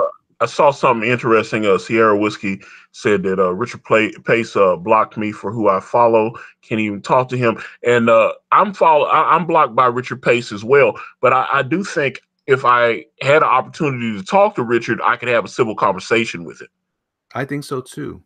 I think so too. And I feel like we've squandered those opportunities when we're just kind of resorting to the same kind of foolish arguments, you know, and I don't know. For me, that was part of my success and my career is was being able to be a and it sounds weird, but I was very volatile when I was mainly political in the old days when I was very Mm, Republican. But now as I'm getting older, I'm like, I see that I need these people around me. I need the guy that I've been criticizing. He has a very specific function, or she has a very specific function, and I want to be able to tap into that and utilize them as a resource to help us grow together. You know, mm, so um, I feel like what's important is to say let's try to let's build a bridge if possible. Now, sometimes it's not possible, but you know Facts. that's true.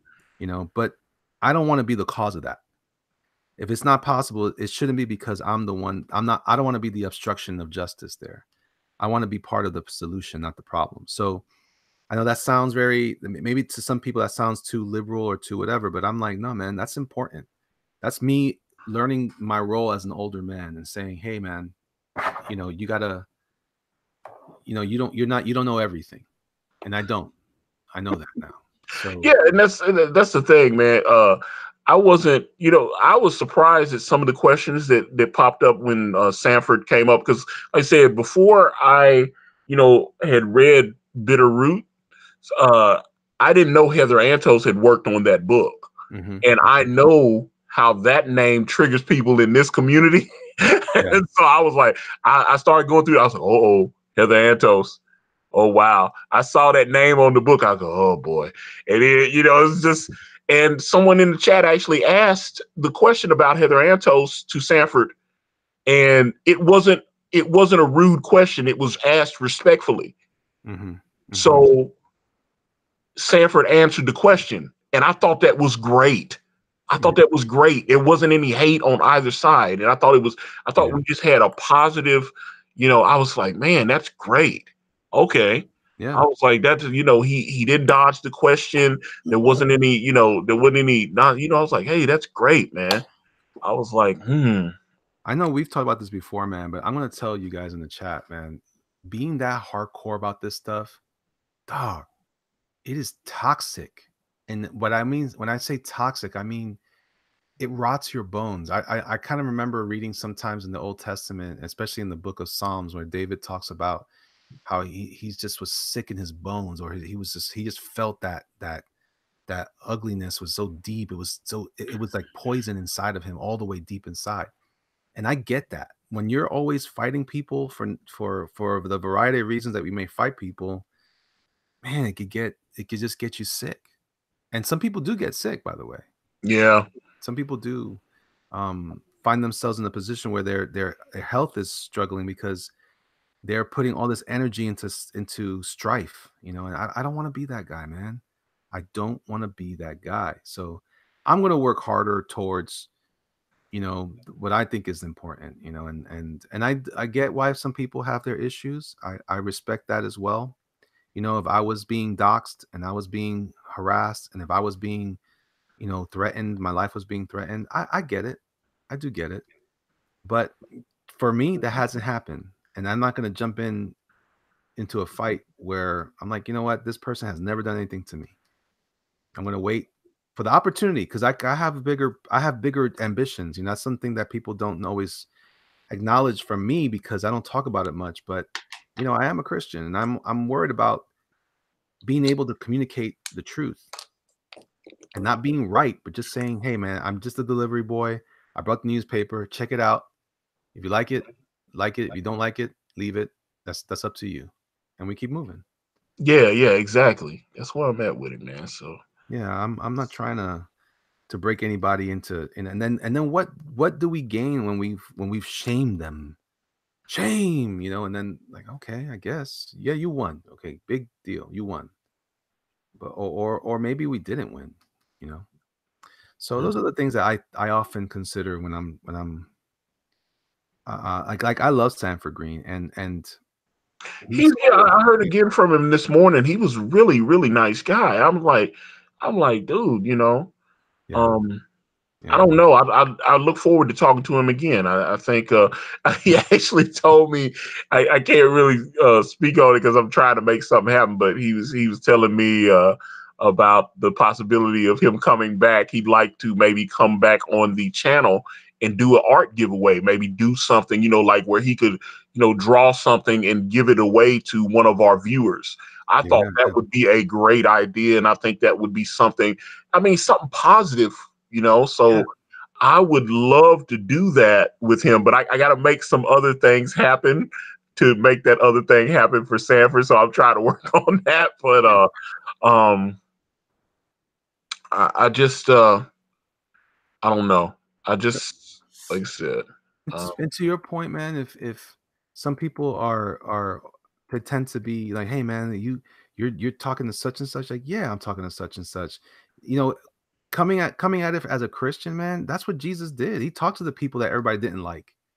That's how you win them. That's how you show them the difference. We can be all ugly if we want to, but at the end of the day, what really matters was, did you show them kindness? Did you show them compassion? A lot of people don't want to show that because they're too busy trying to be right. So you know, I don't know Heather Antos as an example. You know, I don't know her. I'm not defending her, but I'm also not going to condemn her. I don't know anything about her. I only know what everyone's told me, and God knows I can't believe everything I hear. For crying out loud. yeah, yeah. And I was just like, oh man, it was so much. Like I said, I would at first, like I said, when the question came up in the chat, I was like, uh oh, here we go. Yeah, And like I said, at the end of it, I was glad the question got asked because I liked the way he answered the question yeah, yeah, yeah, and he was just honest. You know what I'm saying? Sanford, you know, it's like Sanford was a good dude. Just like I know some people got upset when Steve was on. Steve had said some. They thought Steve was a little too liberal in certain things, and I was like, Steve was just Steve to me. He should, you know, I was like, yeah. Steve Englehart was just Steve Englehart to me. I wasn't shocked by his politics or anything he expressed during the conversation. You You know, know what? I feel, you know, when people talk about how the SJWs and the NPCs are, they're too sensitive. I think sometimes conservatives are too sensitive, because if when I grew up, from where I come from, working in graphic design and working in art departments, I was always outnumbered by people who consider themselves not the right or not or liberal, not conservative. But yet we were able to enjoy lunches together and friendships, there's people that I have deep friendships with people that I would never have been friends by the definitions that we tried to institute. And I don't want to be that guy again. I don't want to be the guy. Mr. Huerta, how are you, man? What's up? What's up, man? We just talking about stuff. We just talking about Yeah, I've been here for like an hour. Oh, my bad. Were you really here for a while? Nah, I just joking. I just came on. Mike ended his stream, so I jumped on. Okay, cool. Yeah, I just I'm just talking about how what I see is happening a lot of, and I just see a lot of people arguing over stuff that, like, gosh, man, what we should be about. Tell me if I'm crazy. What we should be about is making the best alternative to anything they've seen yet. That's what I want to be about. I want to be about making the best alternative. I think once all the books come out, it'll get there. Yeah, I guess, because like right now, they're still throwing the scam stuff. Comicsgate is a scam, all these things, and then a lot of people, even if the books do come out, they're like, all the books suck, like they're gonna be garbage. So there's a lot of like writing on these books, and once the books come out and we show the other community that we're about making dope comic books, not about like harassing people, you know what I mean? Yeah. And I think once we just get in that groove, they're gonna be like, oh, they're legit. They're making dope books. I guess. I mean, we gotta leave them alone. You can't keep calling us like Nazis forever. I mean, it's gonna stop eventually. I hope so. Yeah, I'm with you, man. I think that we have a unique opportunity to present a great product and a great quality. Again, I feel like if we're only here to be antithetical, then we're only going to have that for a short time. Eventually, they're going to say, hey, okay, great. You won the war. Now, where's the goods? Where's the good stuff? Show me, And then the other thing is they're going to be confused. The ones that really believe that we're like the bad guys, they're going to be really confused because they're going to see brand and be like, what? Comicsgate has a black comic? And then they're going to see Sovereign. Oh, what? There's an Aztec in it? Like, they're going to be confused. So, I don't know what else they could say. I mean, how are they going to spin that? Yeah. So it's and then you can't say that we're racist or we like women in our comics. We do everything that we're going to back up everything that we say. So they can't throw those accusations at us anymore. Yeah. So I don't know. I'm really curious because they can't keep saying the same stuff. It's just not going to make sense anymore. George Peter Gatsis says, Elliot, or Jerkmonger, a book is finite. A brand is forever. Develop a brand, or I should say, developing a brand is important. I agree. That's what I mean. I think that's what I want to build. I want to build brands. I want to build strong brands.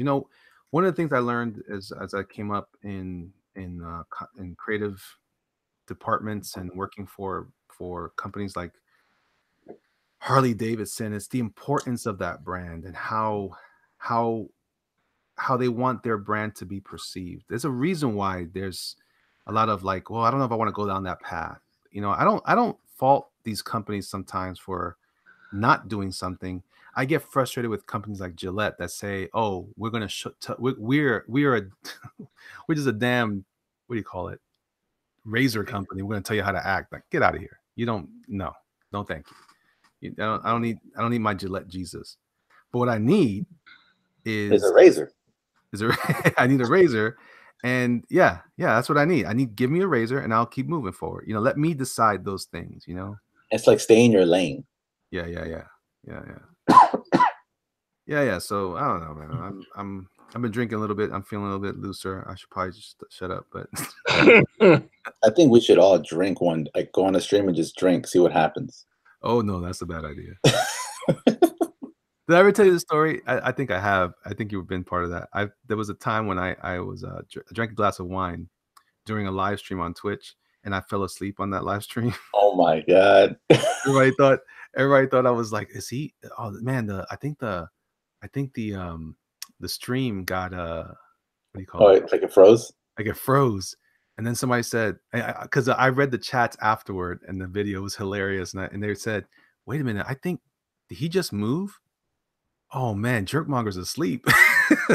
It's like, did he die? What happened? I'll never forget that. That was one of the most embarrassing things, but it taught me a huge lesson. Like, shut up and drink your glass offline. Don't do it on Oh, TV. dude, alcohol is no joke, man. I don't know what happened, but now that I'm older, or I'm getting older, when I drink, I get sleepy. Oh yeah, man. It's definitely an age thing, I think. Definitely an age thing. What's up, Antonio? What are you doing? Apparently, I'm using people. So what? Yeah, I'm like, oh my God.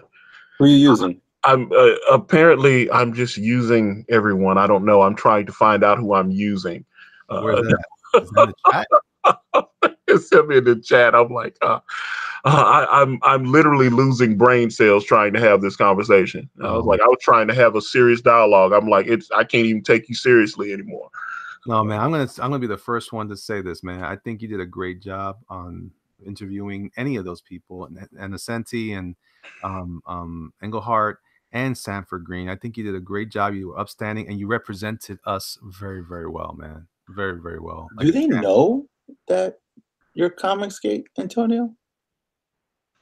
I didn't. I mean, I literally didn't say anything. I was just like, hey, I'm a fan of your work. I'd like to talk to you on my channel, and send them the link and asked them, and showed them my book. And that's all that happened. I was just, okay. That's how it should be. That's how it should be. I haven't been doing Comicsgate streams. I don't. Comicsgate isn't the mark of the beast. I don't got to put that on my forehead so people can know what I'm about. I mean, you can look at my channel and see what I'm doing. So I'm like, it is what it is. So I mean, it's like I don't. I tried to. I told that to Richard. I was like, I was trying to be you at first, and I was like, that doesn't work for me. I need to be me. Yeah. So after the interview, you should have told Sanford, hey, you're Comicsgate now. Why would I do that? No, it's just a joke. Serious question. Why would I do that? It's just a joke. No, I get it, but I'm saying, no, I've had people just like when Ann was on, when Ann Nassetti was on, hey, you're in Comicsgate now. And I'm like, why would I do that? I was like, I know she was very clear because Comicsgate came up while we were talking. She is very clearly not a Comicsgate person. So, that's why she was very, and she mentioned she's friends with Gail Simone and and some of these other young ladies that are on the opposition. So she, I know that we don't agree on that issue, just like with Steve Engelhart. I know he's not a Comicsgate person, but I just wanted to talk about his career and what I like. So yeah, that's I don't even like the term because in reality, the majority of comic fans are quote unquote Comicsgate. You know what I mean? I was Comicsgate before it even existed. Exactly. You know what I mean? So it's like hip hop or rap. Like we were hip hop heads, but then all these other like suburban people, middle class, whatever they call us, thugs. Yeah. They call us hoodlums or drug. You know what I mean? Like gangsters, whatever. Like I just dress like this. I talk like this. Doesn't mean. It's almost the same thing. It's like we've been this. It's just you just don't understand where we're coming from. Yeah, that's what I'm like. I'm just gonna try to keep getting good guests, man. So whatever that is, the only thing I can say is the people that like and support me, I appreciate those people. The people that don't like me, and there are people that don't like me. I'm cool with that. I don't have to associate with those people, and they don't have to associate with me. Right. So I'm cool with that. So, I'm going to keep it moving. I'm going to keep doing what I'm doing. Yeah, absolutely. Absolutely. To me, man, when I first got involved, it was like Comicsgate was a movement for individuals to be ourselves. That's what we were arguing for. We were arguing for us to be ourselves. I mean, if you think about it, it's a really cool movement. The way everyone came together, because Sure. we all loved something, and everyone had different reasons on why the comic industry is either failing or it neglected them, whatever. Yeah, it was And just we an kind of, extension of our conversations at the comic shops. Why are they doing this with this character? Well, yes, that's exactly it. And it got to the point where it's like it got so bad that it's like it's like these aren't even the same characters anymore. Like, does the history, the continuity, does it even matter? It's like now it's just almost you can't even salvage it. So there was like a tipping point, like it just boiled to the point where like it just it just made a mess, and now we just gotta at least not save it, but do our best to figure out an alternative or whatever, because there's a lot of comic fans, comic readers who are not like they either stopped reading or they're on the verge of quitting because it's just well, it's that's what happened to me.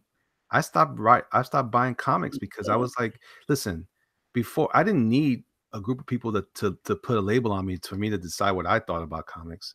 I was already thinking like, man, I already knew these characters weren't for me. They were for somebody else. What they were doing with Superman, what they were doing with Batman, I already knew what was going on. It just happened that I encountered a group of like-minded individuals that said, hey, not only do we acknowledge the differences, because that's the other thing. I hate when people are like, no, it's the same as it ever was. No, it's not the same as it ever. I'm not an idiot, right? Yeah, I really that bugs me too, dude. That bugs.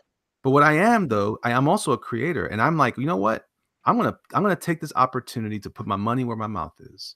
I'm gonna do my best to create product that I'm gonna share, and I want everyone to see that we're just as good. That we didn't have to be part of a system or a group of people to determine. Like, you know how long I've been working and trying to get into comics, and I finally get into comics, and it still wasn't good enough. And I'm a 20-year-old veteran in the graphic design world, and I'm over here trying to kiss somebody's, excuse my French, kiss somebody's ass to get into comics. You got your damn mind, man. I spent way too much time on this planet doing what I do great for people to tell me I wasn't good enough for their stupid comic book.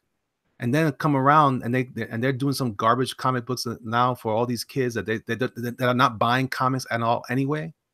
Get out of here, man. So you know what I said? I'm done with them. And I had already decided I'm going to do my own thing. That's when I encountered this group, and I say, you know what? These guys they have a similar ambition as I do. But then I encountered a bunch of people like, well, you're not the original comics guy. All right, now I'm done. I'm done. Now I can't. I've never experienced those people, but I would just tell them like, dude, we've been in this longer than you have. There was no internet there was no social media to talk about it. Right. When I was getting turned off because they were trying to find people of quote unquote color because I'm not dark enough for some people, but not white enough for other people. Come on, man. Get out of my face, man. I'm gonna win you over with the excellence of my work. And that was the decision that I made a long time ago. I'm gonna be so freaking badass that you cannot ignore me anymore. That's my philosophy. Yeah, that's why I'm at, man. I'm not trying to, like I said, man. I'm just trying to keep using people and manipulate people. Yeah, keep using me, Antonio. Keep using me. I'm Lex Luthor, and I'm using people and doing all that. Well, I'm gonna use people and pay them, and because I used Elliot to create logos and create our sticker pack for us, and I paid him, and I used Canaan and I pay Canaan. And I used Chris Bradbury and Shelby Robertson and Kid Icarus and all those people. So all those people that I'm using and paying, hopefully they will continue to do their jobs and giving things out. So it is what it is. Yeah, man. I'm not competing with those knuckleheads. They're competing with me. At the end of the day, that's how it's going to be. That's how I see it. You know, and you know what? They're gonna do what they're gonna do, man. Like I said, if you're crying about Spider-Man, keep crying because it's not gonna change. And you know what you got to do? Make your own Spider-Man. Oh, you don't want to make Spider-Man? Then make something else. Then read something else and support something else. Be part of the movement in a positive way and get other things done. That's it. Am I crazy? Yep. I just had one extra drink. That's all. I'm turning to Rick Ricada. Oh no, man. Well, maybe you can start lost-planning the interwebs. No, he gets crazy when he gets drunk. Oh, Nick Ricada. I'm not drunk. I just had a drink. I'm just saying. That's the thing, though. People that want to like put you in a box. So I've been put in boxes all my life, man. I've been put in a box because I wasn't Puerto Rican enough. I've been put in a box because I wasn't white enough. I've been put in a box because I wasn't this artist or that artist. And then I come over here and I'm back in another box because I'm not Comics Gate enough. Man, get out of here. Get out of here. You got your damn mind. I'm telling you right now, man. I'm gonna make a great comic. Me and Doug are gonna do something great. Me and Antonio are gonna make some stuff great, and it's gonna be good stuff, man. And it's gonna be good because it was good, not because people were just trying to fight other people, man. And if that's our business model, you're in trouble. You're in trouble. You're in trouble because it's not gonna last forever. You know? Then all of a sudden, Marvel wants to switch around and like, oh, okay, we're gonna change Iceman back to normal. Oh, okay, we're good now. And get out of here. Like, oh. They're gonna do it again for you guys later. I don't think they can go back, dude. It's just the people in control they just wouldn't allow it. They wouldn't allow it.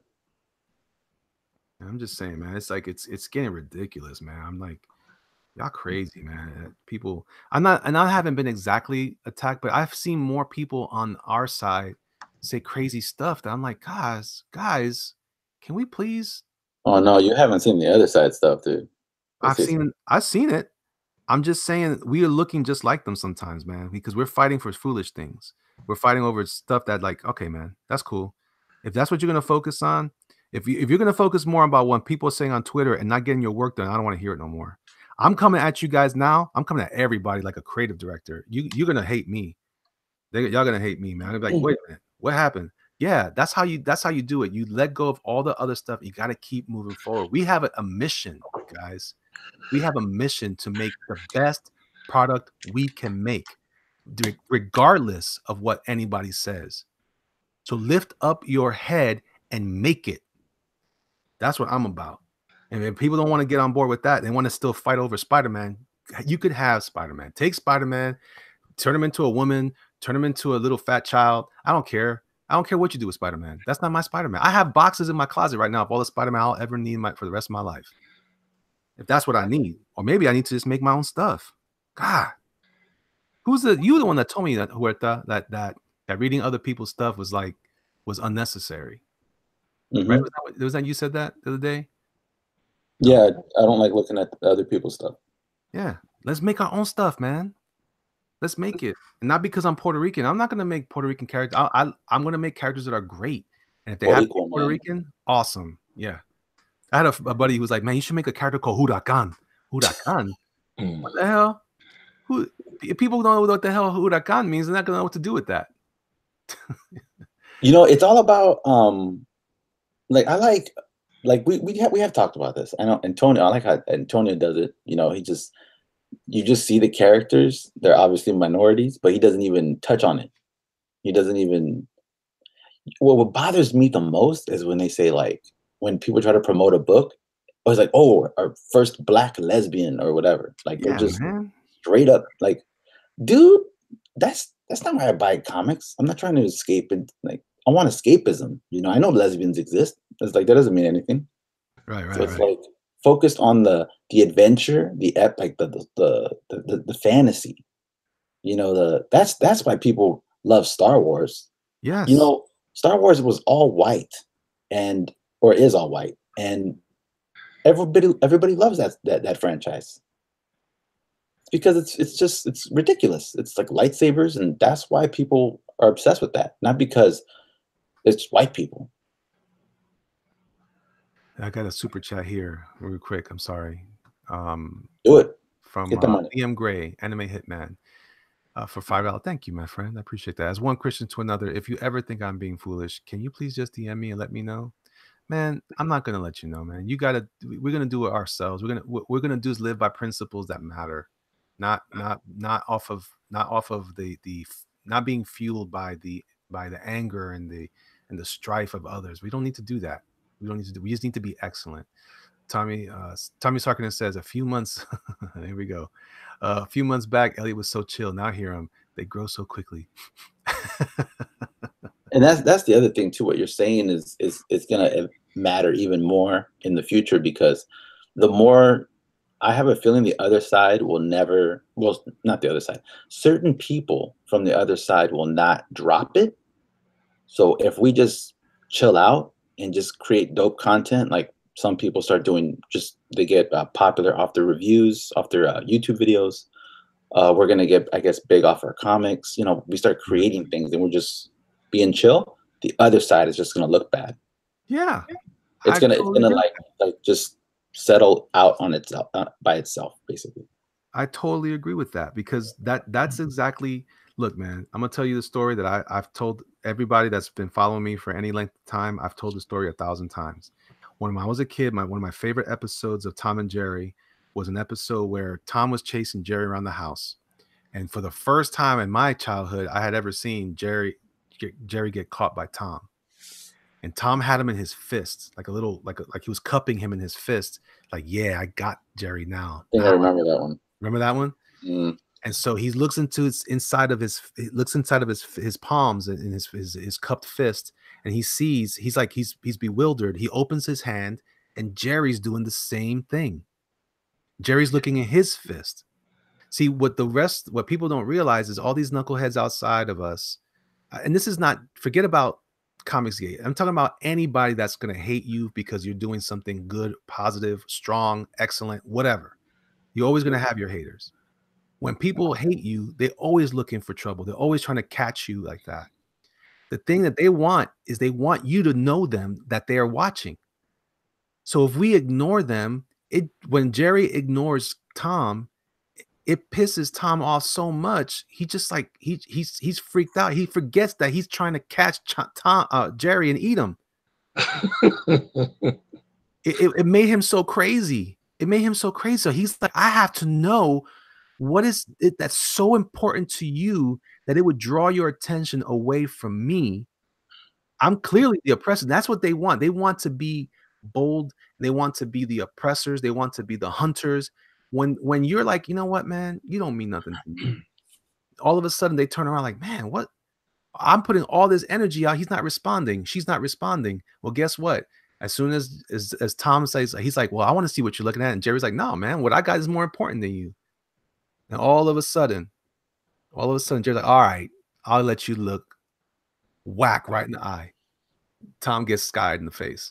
I love that moment, because it's a demonstration of how we ought to be. We need to live above the fray. We need to be better than what they're trying to drag us down into. And when we get into that mess, all we're doing is proving them right, that we're not good enough. We're just as bad as them. And I remember I used to be taught that as a kid when I was running around the Bronx, looking like a fool, trying to act like these thugs in the neighborhood. And my dad's like, you're not like them. You're better than that. And you don't have to be that kind of person anymore. And so what he taught me was, be yourself. Be yourself. Show them. Like, I love that. That was it. Alabama's the show me state. Don't tell me, show me. And so what my goal is now is to show everyone what I got to bring. For years, I've been letting them tell me that I was good enough.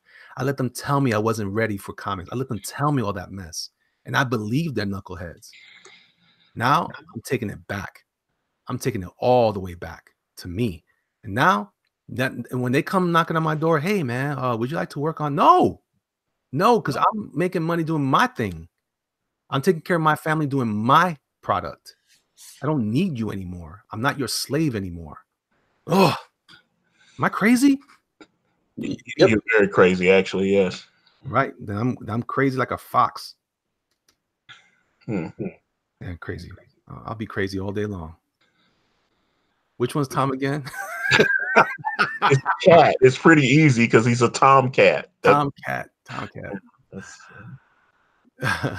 yeah. Oh man. But yeah, man. I'm just, it just frustrates me, man, because we're focusing on all the negative and like, man, we got things to do, y'all. When I'm focusing on this stuff and I'm like, dang, I got pages to draw. I got characters to design. I got mountains to climb. I got empires to build. That's what I'm saying. We're defending the stronghold instead of building a palace. I don't care. I can defend the sandbox if I want to, or I can make a giant palace that's going to be like, dang, what is that? What did they build over there? I want to be down with that. That's what I'm saying. All right, but that's like I said, I'm crazy. I'm a crazy old 45-year-old man who's been doing this for too long. And everybody said I was crazy when I was a young man, and they said I couldn't do it. Now I'm doing it, sorta. It's taken a while, but I'm making it happen. Things are growing. Knuckleheads. Anyway, am I crazy? Mm-hmm. It was like, I wish I never came on this channel today. Nah, I'm good, dude. I'm there with you, man. I went through the same shit. Just Yeah. uh, I know you have, man. I know you have, because we all kind of gone through it. Yeah. We look at Antonio, man. Antonio started out. He was selling brand 80. Was it $80 in your? You always say this. That's why I know I can say it. $80 in your account, man. $80 in your account. Man, you are amazing, bro. You are a walking, talking parable for us, man. If you can do it, anybody can do it. But this is what my mentor once told me: anyone can, but not everyone will. So I'm not going to sit here and listen to those knuckleheads, because that's where the quote unquote, the shills and all those people, that's how they make their money. And we're just feeding into that mess. Man, get these people out of my way, man. I don't got no time for that nonsense. You want to put on a blue wig? Put on your blue wig. I'm gonna walk out the door with my fresh fade. I'm gonna look nice. I'm gonna go out there and kill it. I'm gonna slay that dragon. I'm not even trying to play around with these stupid games with these people.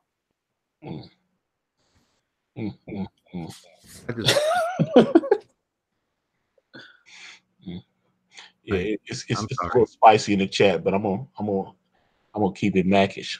I'm like, you bitch, you. What they making fun of me? That's fine. I don't care. No. That's all right. They can make fun of me. It's all good. I'm drawing Batman. You not. All right, beat it.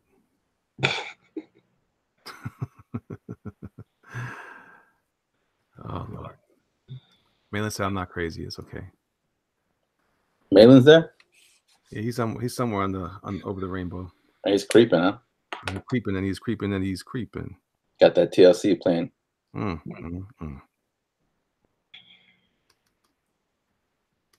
right, that's cool. That's cool. Yeah, man, it's all good. So how is Sovereign going for you, man? What's some of your process? Talk about a little bit about what you're doing with Sovereign, brother. Well, I'm not doing too much right now. I'm still trying to finish this short for Donald's Brutus. Yeah. He hired me to do a 5-page short, and I'm finishing up this double splash page, or double spread. And I'm just putting my all into it, dude. 110%. Like, I could have finished this a while ago, but I'm like just marinating on it. And you sound crazy too. It's like ego. It's like these comic publishers, they they reject me, they reject you, they reject a bunch of my friends, and it's like it's like a middle finger. Like, to me, this is a middle finger to them. Yeah. It's like, you guys are putting out subpar work for $5, and that's ridiculous. It's ridiculous. Like, how can you expect people to pay for the quality that you're producing? So it's like just like, you don't know what you're doing. Yeah, you messed up. You made so many of the wrong, decisions. This is like it's weird. It's almost like not karma, but it's like everything that the comic industry has done is now biting them in the butt. It's not like it's now come back. And they only have themselves to blame, you know. They've said no to a lot of good people, dude. I know a lot of good artists who have been rejected. I'm like, has Marvel or DC reached out to you? And they're like, nope. I'm like, ridiculous. These are guys with like 30,000, 60,000 followings on Instagram. You know, just mad followings. They're making, they get commissions all the time because that's how good they are. And Marvel and DC have never reached out to them. It's a joke. I mean, I don't know who these people. Oh. Yeah, it gets mad. I get mad thinking about it. So it's like I just got to channel that energy into the work. You know what I mean? Yeah. And I just want to prove them wrong. And I don't even ever want to work with them ever. Never. I'm never going to work for Marvel or DC ever. It's too late, and now we're creating our own characters, and we're gonna get all the riches from it. You know, we own everything. Any decisions have to go through us. It's just it's like Image comic books, but on a more controversial path, I guess. But yeah, I don't know.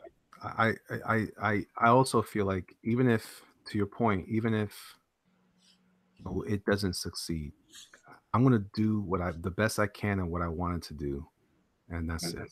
You know, I think I spent so much time chasing, gold rings and trying to be part of that group. You know, I was talking to Antonio yesterday about how when I was a younger man in all these conventions, I would jump into these conventions trying to be down with people. And I was like, and it took me a couple of years. And I was like, you know what? I'm never going to be down with these people. And I remember when I was a kid, man, my mom taught me this story, or this, not story, but she used to tell me, I had a cousin who was kind of shady, and he would stay over my house because I lived near a girl he was dating. And so he would always try to come over to the house, and I took it for granted because we were family, right? We're families. Forget about friends. We're family. And he was like, oh yeah, what's up, cuz, right? And then, for me, I didn't have any brothers, so my cousins were my brothers. So it was really, those relationships were important to me. And my mom one time pulled me aside. She said, Elliot, man, she didn't say man, she's like, Elliot, why are you trying to be like them? You need to be so strong that they want to be like you. You need to be so powerful that they want to hang out with you, not you with them. Stop being their puppy dog. Stop chasing them around and let them chase you. Mm-hmm. Man, I never forgot that, bro. Never forgot that. I give my mom tons of praise for that, man, because she killed it with that statement. And she was the one that taught me how to walk with my fists closed, walking down the street like a coconut head down the Bronx, looking for trouble because people are looking for trouble with me. She taught me how to stand up for myself. And I think that's what we're trying to do. That's all I'm trying to say is, like, man, stop hounding these people. And they don't care. I'm learning that about some people. Like, I remember I just learned some more about Malcolm X recently. That's really what he was talking about with people. Stop trying to get them to accept you. They're not going to accept you. So just make your own stuff. Dude, I got a Malcolm X tattoo on my shoulder. Well, there you go. So I've been like this forever. Yeah. Mm-hmm. Yeah, but that's the lesson I had to learn early on. When I went into the army, what do you think happens when you get into the army? All of a sudden, they're trying to assimilate you. So when I got out, I was like, man, I'm still acting like a knucklehead, like from the army. No, I got to be me. And I'm tired of trying to get these people to like me. They don't like me. They don't want to invite me to dinner. That's fine. I had plenty of great dinners, and that's when you start to realize who are your real friends. And then who are the real people you want to hang out with? Who are your real partners? Who are the real connections? Who are the real people, man? And I feel like I found some people now. I have people in my circle now. Antonio's one of them. Doug Knaple, one of them. Huerta, I know you very little, but you sound like you're down with me too, or down with what I'm down for.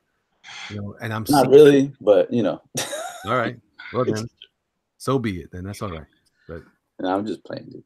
But I'm just saying, we're trying to. I think when we empower each other to be the best that we can be individually, we all get better. We all get better. Yeah, we do need each other because we're kind of fighting an entire industry. Yeah. So we need soldiers. So and it just makes us look more legitimate, more serious. It's not a trend, you know? It's like the next phase of comics in a way. American comics at least. Yeah. Somebody, yeah, Ball Sacker said Doug is so thug. Doug is hip hop. Doug is hip hop. John Malin said waiting. What you waiting for, Malin? What you waiting for? Kyung, you want to get in here?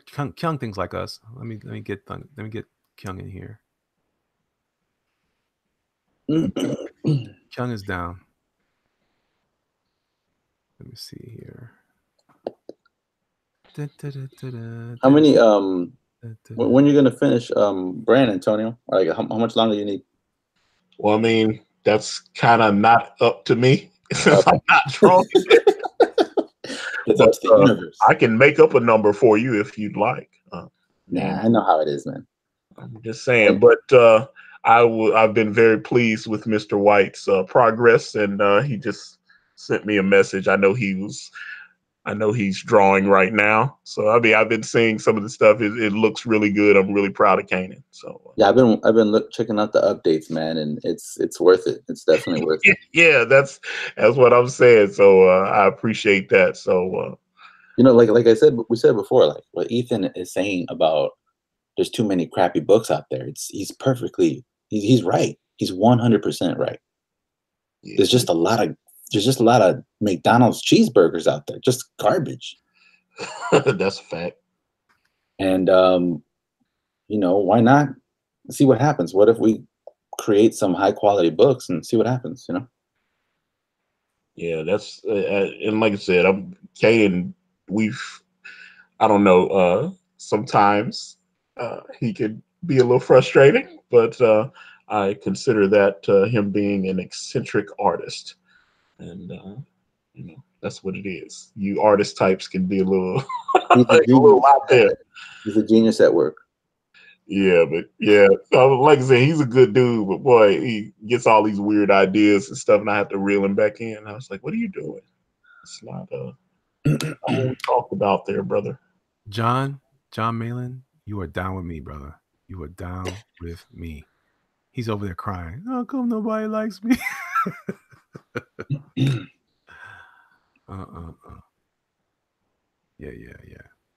Anyway, yeah. Canaan's been killing it, man. And that work you showed earlier, man, I'm so happy to see him finding a rhythm in that work. He's gonna be doing some killer stuff, man. I can't wait. Yeah. And it's like we haven't even got to the good stuff yet. This is all like these early pages. You know, these are all set up, and then there's a really complicated sequence later in the book that, boy, I'm like when he gets to that, that's when I know we're gonna be cooking. You know, I like when you say it's gonna be a wrap. Yeah. It's. I'm looking forward to it though. So. I don't know how you are, Elliot, but I am never like confident on what I'm doing. Like for instance, when I start a new page, like it's just a blank piece of paper, I'm like, can I do this? Can I actually draw it the way it's supposed to look? I always do that with all my pages. Yeah, I'm totally with you. I had my mentor when I was a younger professional. He used to say he used to feel like he was nervous. He was always thinking that they were going to find out that he was faking the funk the whole time. Mm-hmm. And he was already like a VP and all that kind of stuff. And he still felt like it was like someone's going to realize that he doesn't know what he's doing.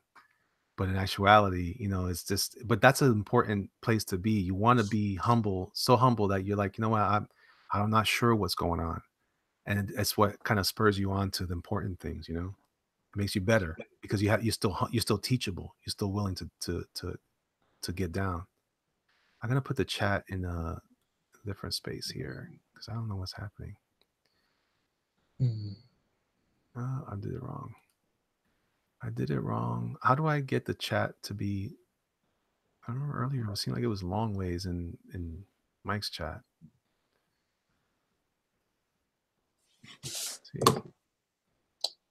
People asking John Malin, what's the best item on the Taco Bell menu?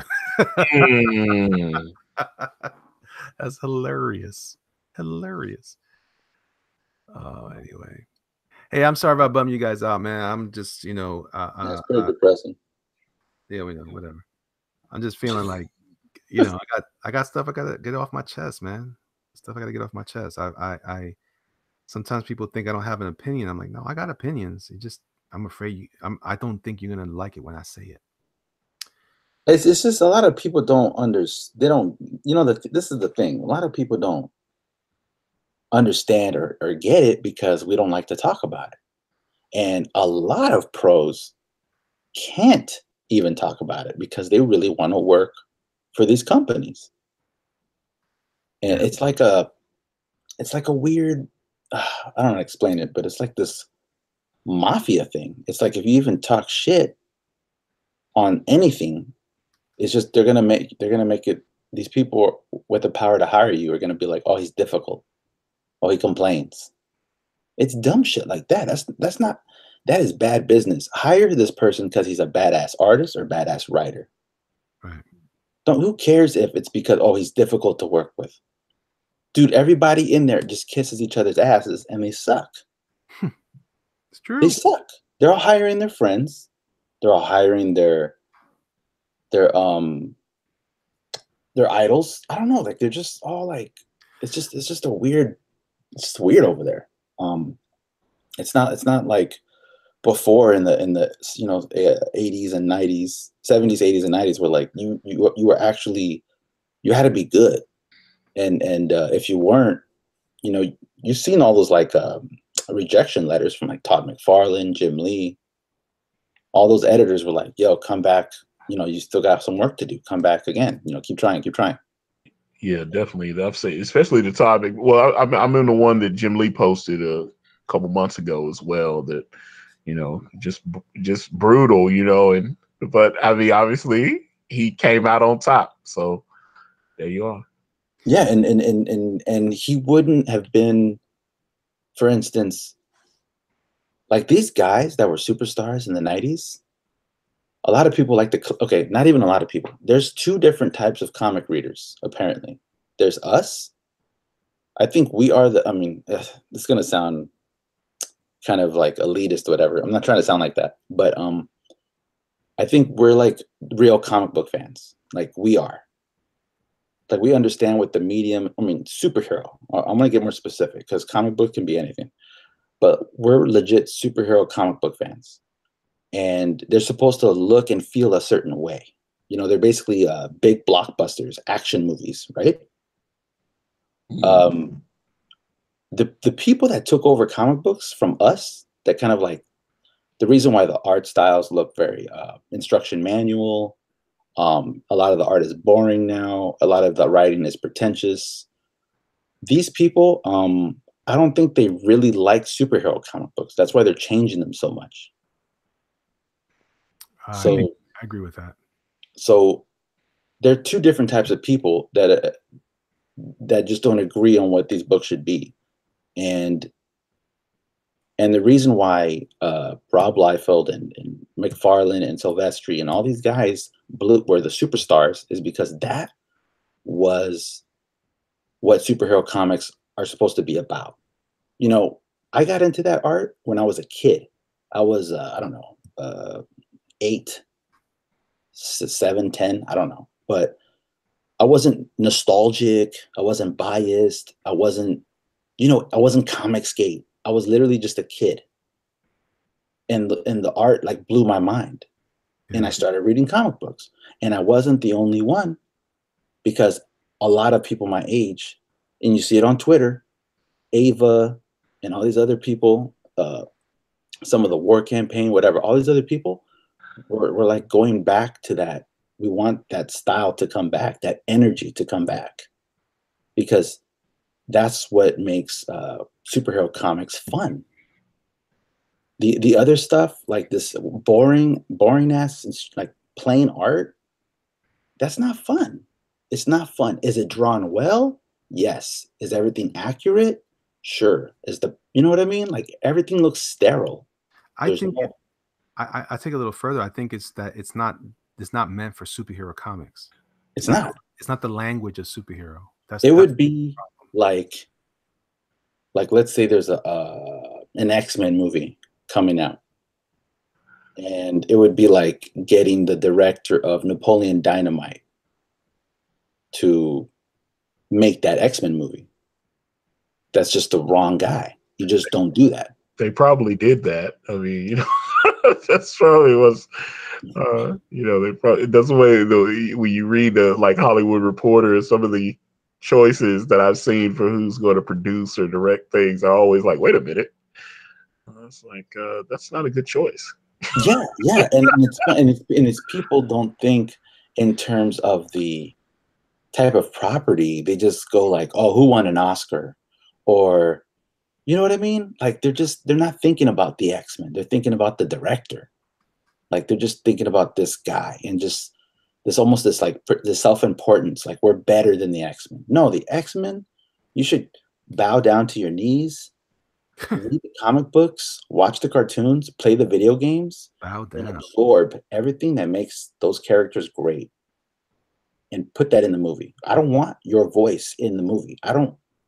That's not why I'm obsessed with the X-Men. You know what I mean?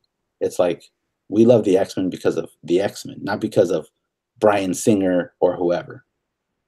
And yeah, that's like what's going on with comic books. All these people are putting their voices into the characters. I think it's a little different too. I think it's not just like you know, the voices. I think it's like it's like making John Cusack Superman. Yeah. John Cusack, he's amazing. I love John Cusack. He's great. But he's not Superman. Yeah. And I think what you're describing is the same thing. They like, yeah, I'm not gonna say that those art styles. I enjoy some of those art styles personally, but it's and I like them for what they're for. When they're meant for those little slice of life stories. I'm not saying you can't do a superhero thing, but it's going to end up looking ironic when you're done because that's what it looks like. You're using a very simple style for something that's meant to be bombastic. So when your art style is bombastic, that matches the nature of the superhero. Now we got people like, no, we're going to take Adventure Time and make it, which is fine for what it is, but it's not fine for X-Men or not fine for Justice League. Like, that doesn't make no sense. And then they're saying, oh, it's because we have this new generation of customers. Like, no, the little kids ain't coming. They ain't coming. They're gonna be doing everything else but what you're giving them. And the evidence of that is what you see in manga, right? Because you see kind of how manga is. Oh, dude, let me tell you something about manga, dude. Sorry, brother. My son is 7 years old. Okay, for the past couple years, I've been trying to get him into Marvel. You know, I named him Logan. My son's name is Logan. I tried to get him into Wolverine. He does prefer the Hulk. So okay, cool. You like the Hulk. You like something at least. Maybe. He then discovers Dragon Ball Z. Uh-oh. Game over. Uh-oh. Broly. That's a wrap, dude. He's like, he's obsessed with Broly. He loves Goku. Like, it's just, there's something about manga where they know how to grab the youth. They know how to put that sense of a wonder, that fun, that adventure. It's like addictive. And there's a reason why manga is just doing better than American comic books. It just is. It has nothing to do with the culture either. They always say the Japanese reading culture is different. Obviously, Americans don't like to read, but American comic readers love manga because they're big fans of manga. You know what I think part of it too is that when it's an action manga, it's like is what you just described earlier. It's the style fits. It's all energy. It's all action. It's all power. It's what I have a friend who still says when we talk about superheroes, when when you have those like in the old days, other people who are into sports will say things like, "Oh, have you What do you think about the Philadelphia Eagles? Like, well, I think the Buccaneers are this and that. My buddy's like, who's more powerful, Superman or anybody? He'll fill in the blank. Mhm. And as soon as I say something, oh, well, hold on, is he more powerful? Like that's his meter for how Mhm. for what's quality, which is fun because That's it's funny. like That's cool. it's like what it was for wrestling when I was a kid. Like, man, I used to love it when you saw Andre the Giant come out, you're like, oh man. But then Hulk Hogan had 24-inch pythons. Like everybody had like a power. What There was about Macho superheroes. Man? Yeah, Macho Man with his glass. Oh yeah, you know, that kind of stuff. So when they show up, it's like, man, they're like larger than life. What they're doing now, like, we're kind of mundane. They were superheroes back then, Yeah, dude. yeah, man. They were characters, and I think that's like built in our genes or something. It's like ingrained in us because you got stories about Hercules, you got stories about Jesus, you got stories about amazing people and characters, real people, like fictional people, like like Malcolm X. Yeah. You know what I mean? Like these guys became kind of like heroes, like bigger than just a regular person. And for some reason, we just love that. And so when you can try to, Dragon Ball or even the Hulk, I think a lot of people like the Hulk because it's just like, oh, I wish I could do that. Oh man. You know what I mean? Oh, I want to just get angry, just big. It's like he's one of the more popular characters because of that. Yeah, I agree. It has nothing to do with him being a hero or a good guy. No, he's a force of nature, bro. Yeah. Godzilla. He's just real tiny comparatively speaking. Yeah, man. So I love the Hulk. He's me, bro. That's me. I'm the Hulk. I get mad. I lose control. To ask my kids, they're scared of me. I'm like, nah, I'm all right now. Big Puerto Rican dude with gold chains or what? Yeah. With power hubcaps. The fro gets big. Está loco. Ustedes son malo. Oh. Yeah, start talking in Spanish or crazy. I need a low rider jerk bonga. I need a big, nice low rider with chrome wheels and all that. Oh man, talking about gin and juice, lay back. Yeah, so I think there's definitely there's a formula, man. Those Japanese kind of have it figured out. Yeah, so dude. I'm studying them a lot. When it comes to Sovereign, I am doing a lot of. I don't have to do much research. I'm obsessed with this stuff already. Yeah, but I'm just going back to it. Like I'm looking at how they do it, like the pacing, like their action scenes are hella long in their comic books. Like there's literally volumes where it's just fighting. There'll be volumes of just talking, and then finally when they fight, it's like the fight lasts all day. You know what I mean? Yeah. And in American comic books, it's the opposite. There's like talking here, action here, talking, action, talking. So it's like very condensed. It's like it's condensed. Actually, I think it's more like stressed out because I like all the action stuff. You know what? Remember when I was a kid, when I first heard, anytime I would hear like, remember, well, Superman came into town to see who he could rock. I was like, yo, Superman. Years later, Method Man was like talking about Johnny Blaze and all that stuff. I always liked the Wu-Tang, because Ghostface was Iron Man. Yeah, I was like, I always loved that. I was like, oh yeah, that's cool, man. Today, I fully expect within the next 10 to 15 years, people are gonna be looking back, going, "Yo, I'm like the new Naruto." Like, what the hell's going on? We done lost our mind. Man, I'm good. It's gonna happen. It's gonna happen. Baby. It's gonna change hands. The guard's gonna change. They're gonna be talking about Goku. I think they do. But yeah, they do, and you're going to be influenced by it. It's just like a lot of the stuff that's in Brand is based on stuff that I was watching when I was, like 8. Of course, yeah. E-Man, Thundercats, Mask, G.I. Joe, Voltron. There's all the kind of little elements that I just threw all in there. So that's. So yeah, definitely you'll, 10, 15 years from now, you're going to see somebody talking about, like was it The Last Airbender or anything else? Yeah, Goku blew up, dude. He showed up in the Macy's parade. Yeah. Yeah, that's when you can tell, when if they feel strongly enough to put you on national television at like 9 o'clock in the morning. Yeah. So I was it I remember when 'cause I like Linkin Park a lot, and they did I us. got to see them live. I saw there was their first show in Nashville. Since dude committed suicide and everything. So I was like, rest in peace. yeah. Chester, was it Chester Bennington? I think. Mm-hmm. He was the dude that was the one that would do the hip hop, right? He would do the rhyming. No, that's the other guy still alive. He got that other band, Fort Minor. No, I'm talking He was about the guy that sang. Yeah, Chester Bennington. Yeah, he's the one that passed away.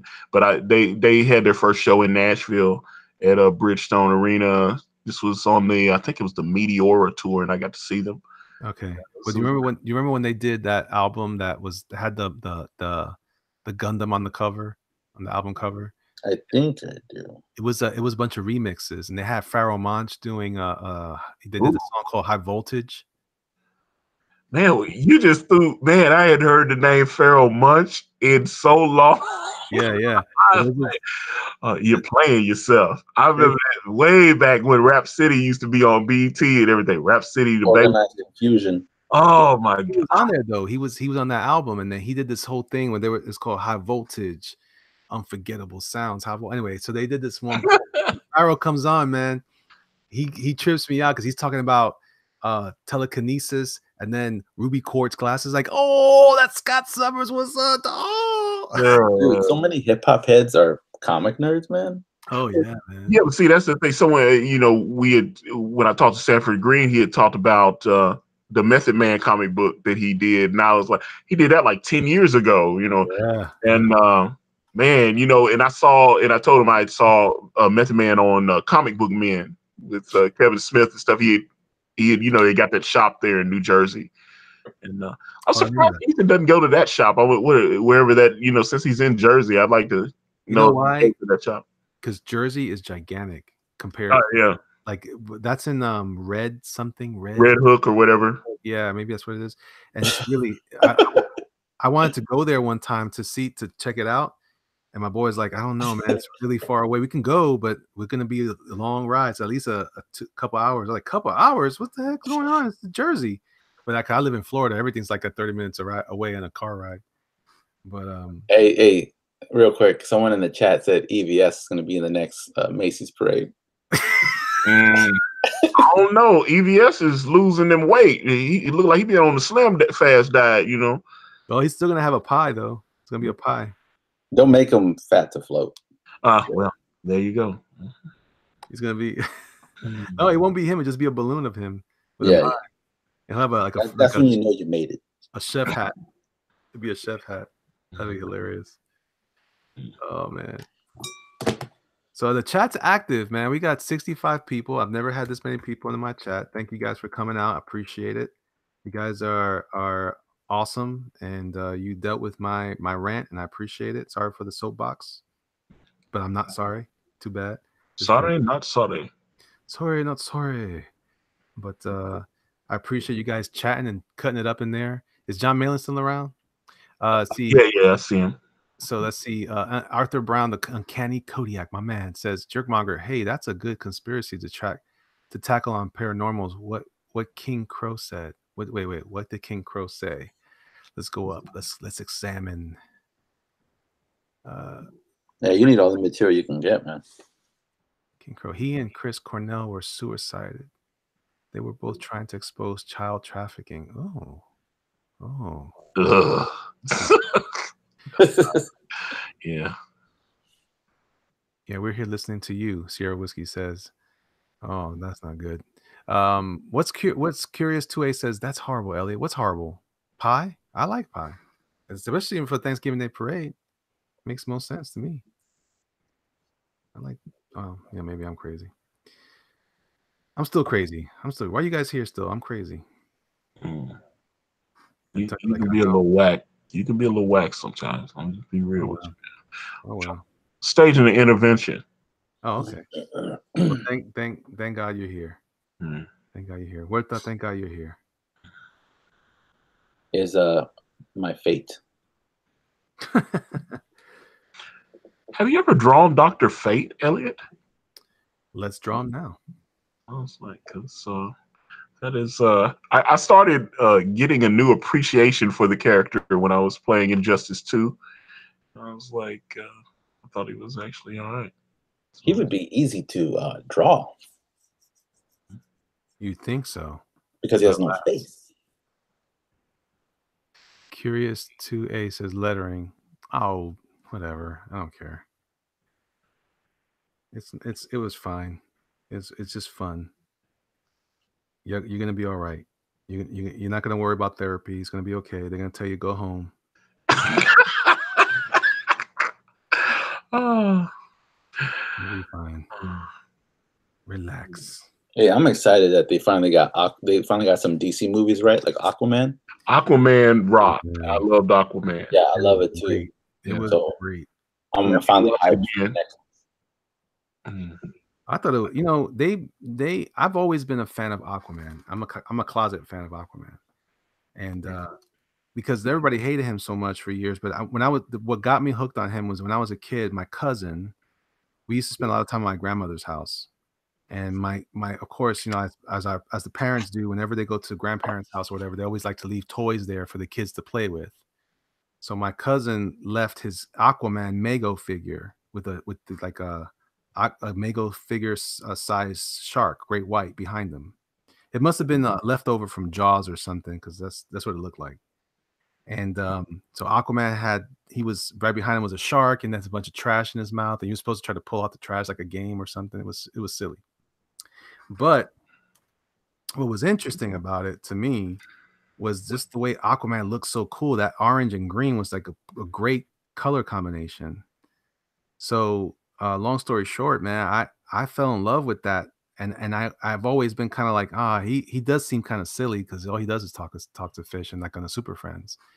I didn't really care for the hook hand. And when who wrote that? Peter David? Did Peter David write that? Is that his run? I forget. But anyway, when he had the hook hand. Yeah, that's 7. Yeah, he wrote that for 7 years. Yeah. So I mean, it was all right. But man, when I saw that movie, I was like, God, they got him, man. They got me to like that guy in a different way that I thought I would ever like that character. So I was impressed, man. They really pulled it off. You know what's crazy about making him Polynesian is I came up with that before the Snyder movies. What? I mean, I'm not saying they stole it from me because I didn't really post it. But I had like sketches in my book because I wanted to do. I did a Superman drawing and a Batman drawing, and I wanted to just kind of tweak them, like just to how I see them. And they were received pretty well. Like people loved the Batman, and people dug the Green Lantern one and Superman. So I was like, okay, I got to do the next 4. And I was thinking of Aquaman, and I'm like, it doesn't make sense. Like, I know he's a white dude, and I wasn't even looking at it as a diversity thing. I was just thinking like this dude needs to be Polynesian because these people are like water. They're water people. So I made him. I drew this guy with like dreads. I made him Polynesian. Why couldn't he be Puerto Rican? And then it's different. Wow.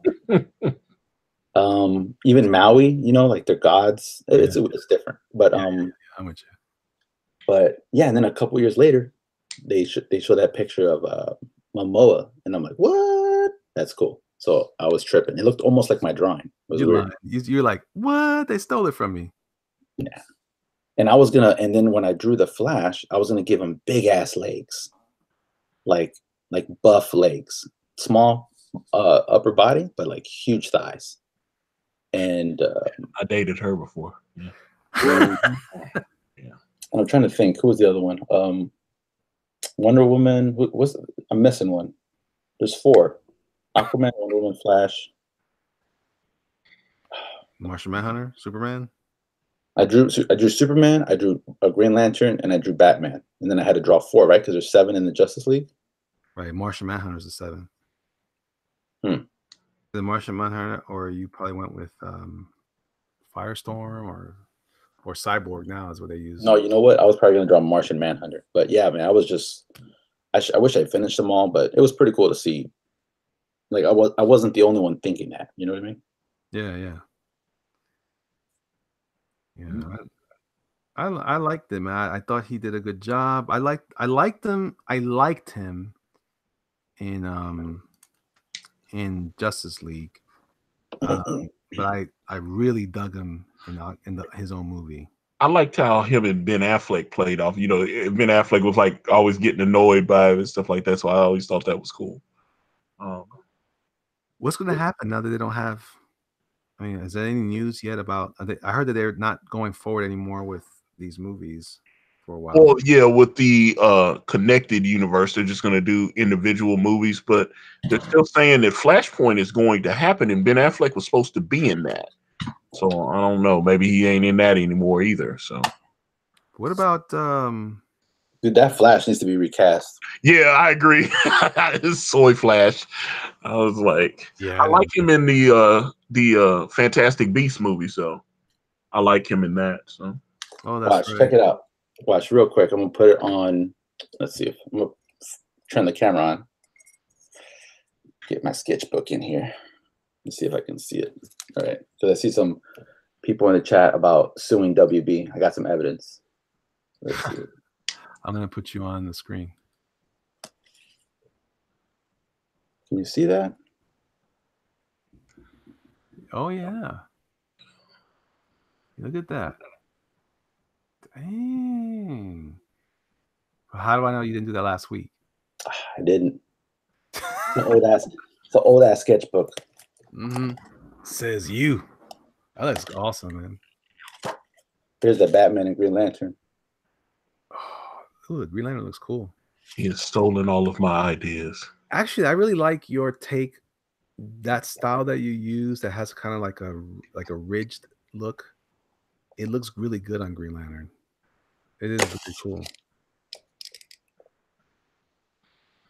Dang. I basically combined movie Green Lantern and Kyle Rayner's mask. It almost has like a crystal armor look to it. My proof. Okay, all right. You win. I'm a loser. Did you create any characters that look like Elrond from Lord of the Rings? No.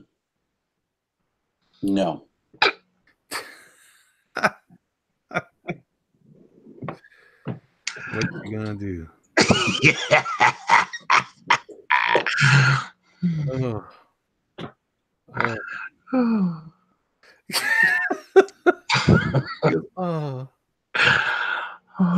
How is old Doug? I need to talk to Doug. I heard from him the other day. Have you heard from Doug Maple? I haven't, man. I've been busy this week, and I know he's been not feeling great. And I said, well, I'm gonna leave him alone for a while. Yeah, I know he told me he had to go to the doctor, and they had to, I guess take some cancer cells off or something. Yeah. He's telling me about that, and I was like, oh, okay. I didn't want to keep interrupting him because I don't have a lot to show new from what we talked about last.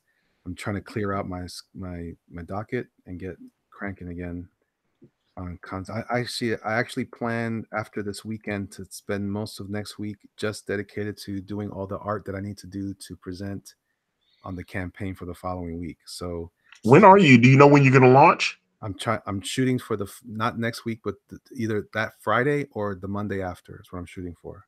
Yeah, I'm definitely looking forward to backing you, sir. Thank you, man. Yeah, I'm ready, dude. I think it should do well too, because I feel like people are caught up from December and January. Yeah. We're finally into February, man. Can you believe that mess? I feel like we just got started with this year. Dude, I feel like 2018 is still going. Right? Can't believe it. Before you know it, it'll be Christmas again. I'm like, dang, gotta buy presents. And by then, we should have all these damn books out. I hope so. There'll be a lot of, it's gonna be a nice, interesting thing. It's gonna be cool to be part of Wave 2. That's what I'm excited about. That's when we finally get something going. I know Antonio and I still planning on working on Otomo, and we got that cooking still. You know, we got this thing with Doug and whatever else happens. It's gonna be fun. I was watching Antonio. I was watching Max Fleischer cartoons the other day, man. I was thinking about you. I was like, oh For the man, old Superman. yeah. I got those on Amazon Prime, dude. I was just geeking out watching those, man. But there was some improbable stuff in there. I think I talked to Ethan about it because there was this mad scientist. He was like had his secret base on some like cliff, and he had sent his like giant robot out. I think they saw he was sending out like this robot to like steal stuff from like banks. I think he had like a vacuum and he'd suck it up into his chest or whatever. And I know Lois somehow found a plane and she flew the plane to his secret base. And I was like, really? There's just a plane laying around where she just hop in, and she's a reporter, but she's also a pilot. And I was like, I didn't realize they were woke in the 40s. I was like, all right, cool. So she just hopped in the plane and flew to his secret base. And then, of course, she got captured and Superman came and saved her. I was like, oh, okay, cool. All right. Get it.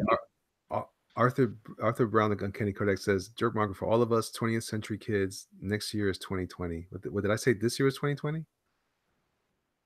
Oh, sorry. Let's see. Oh, some people are asking about the year is 2020 and the world has changed. Where is that from? That's a cool thing about digital, where you could just take from the other. I saw Canaan was drawing a face the other day, and he drew like half the face, and then he just flipped it over, and there you go. And then you can like change little individual like lockets of hair and do stuff and just kind of differentiate. But only problem is you can't sell the original. Yeah, well, trust me, I've said this before that I almost didn't hire Canaan because I wanted real art. I like, I'm an art head. I like having the art framed and hanging in my home, and that's something I enjoy. Which I am very much looking forward to the new piece that I bought tonight when I get that. So you should tell Canaan to maybe at least do the covers traditionally. Well, no, that's the thing. Canaan is doing the cover traditionally because I paid him to do it, and he's also doing 6 pages for the backers that bought those original art pages. So those are the only pages of Brand that are going to be done traditionally. The rest of them are being done digitally. So, but yeah, 6 pages and the cover are going to be done traditionally because the cover is going in my bedroom. So. Nope. I was like, it's my first book. I want the cover. Yeah, I tell Donald, all these digital guys all the time, like, you're just missing out on a lot of income. Yeah, and I've told that, and I think I've tried to convince Canaan to switch back, but he goes, man, it's just I think he's developed. He's gotten so comfortable with the digital that because when he worked with Kyron Gillen on Uber, that was done traditionally, but he also said that he sent that art into Avatar and they never returned it. What? Yeah, they never returned the art. Why would you? I don't get it. Why would he turn in his art to the publisher? I don't know. Because I mean, back in the day, you did have to. I don't know how long ago that was, but I was working when he was doing that stuff, and you don't do that. He mailed it to him, so. Avatar must have been, I don't know, because I've done stuff for Dynamite, IDW, Boom. None of them have my shit. So I get it. I got to keep everything. Yeah, I mean, if he did it now, I'm sure he would just scan a copy of the original and send them a file. But yeah, right. Yeah, but he sent them. Yeah, he sent them the original art, and they never returned it. So I can't. Well, not everybody like you, Andrew Huerta. It's about that money, man. Comics already it's already hard. You know what I mean? Yeah, no. Every now and again, I go on eBay and I'm hoping someone. I was like, are they going to sell the art? Is somebody going to pop up and have an Uber page or something? Because, like I said, Canaan doesn't work traditionally anymore, so those pages would be extremely rare. That's why I'm saying these 6 pages of art from Brand. You know, those are the only pages that are going to be drawn traditionally. The rest of them, you know, Canaan got to, you know. And I forgot about Avatar already. Are they even still around? I thought they were. Avatar Press. I thought they. Yeah, I haven't there's a bunch of publishers I don't really. Yeah, they got so many, and I don't know. Matter of fact, I haven't seen anything. I'm sure. I'm doing some Google stuff now. So I'm like, okay. Well, all they got to do is say something about Comicsgate. They'll be relevant. Yeah. Well, they still got a website. Let's see. Stitched. There's a book called Stitched that they are offering from Nahul Lopez and Pat Shand. Okay. Well, okay. Nahul Lopez, Pat Shand. The actual interior artist is Daniel Getty or Gete. I think that's right. And they have another book coming in November. But I don't know how old this page. You know, sometimes the page is outdated. And let's see. Yeah, okay. I don't know. Okay, they got November 18 releases, March, April 2019 release. Okay, so okay, they still putting a few things out. Okay, you still got some stuff out there. But that's crazy. That's crazy, man. Comics is crazy. Oh, there's an actual. Oh, okay, this is Daniel Get, or I don't know how to say his name, Gete, but he's actually apparently Kyron Gillen is still doing Uber. I did not know that they were still publishing Uber, and this is coming out. Well, I guess it came out in November of last year. So okay, cover looks good. Okay, I mean, yeah. Why did Canaan leave? Just got over it? Oh, now you know what? I never asked him. That was just he just. I do know one thing, and I worry about this. You know, he just tends to get burned out doing the same thing over and over again. So far, I've come up with things that have kept his interest, but he gets burned out. He doesn't like drawing the same thing over and over again. Yeah, he wouldn't make a good comic artist. He's just, you know. And so I sent him something this morning for an idea because I think the next book is going to be called Way of the Gun, and that's going to be the next chapter, I think, because that's what I'm working on now. And I was giving him some ideas for some of the covers that I'd like to see, and I sent him something, and he just started laughing because he was like, "Dude, you are crazy. What are you doing?" And I was like, "I think I have although the cover, I think I'm gonna maybe when Matthew what's his last name? Matthew Weldon, when he and I were talking so I could send him his cash for that sweet Deadpool that I bought.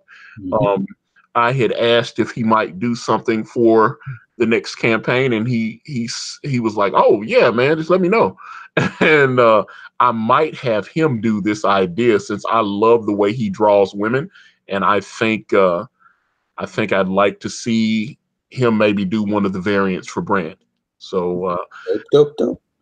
Yeah, I was like, yeah, I have a great idea. Like I said, Canaan thought it was insane, but and I don't know. Sometimes Canaan's so prudish. Sometimes he doesn't want to do anything over sexual or any of that kind of stuff. I was like, Canaan, you know, David and Dawn are gonna have sex scenes and stuff, right? And he was like, yeah, I don't want to draw that. And I was like, but they're married and they're gonna have kids and all that. And there's going to be like crazy scenes in the bedroom and stuff like that. And he was like, yeah. Just make the whole issue just them in the bed. Yeah, we need maybe, you know, I miss going to the comic book shop like during the summer. And they used to do those like swimsuit annuals and stuff.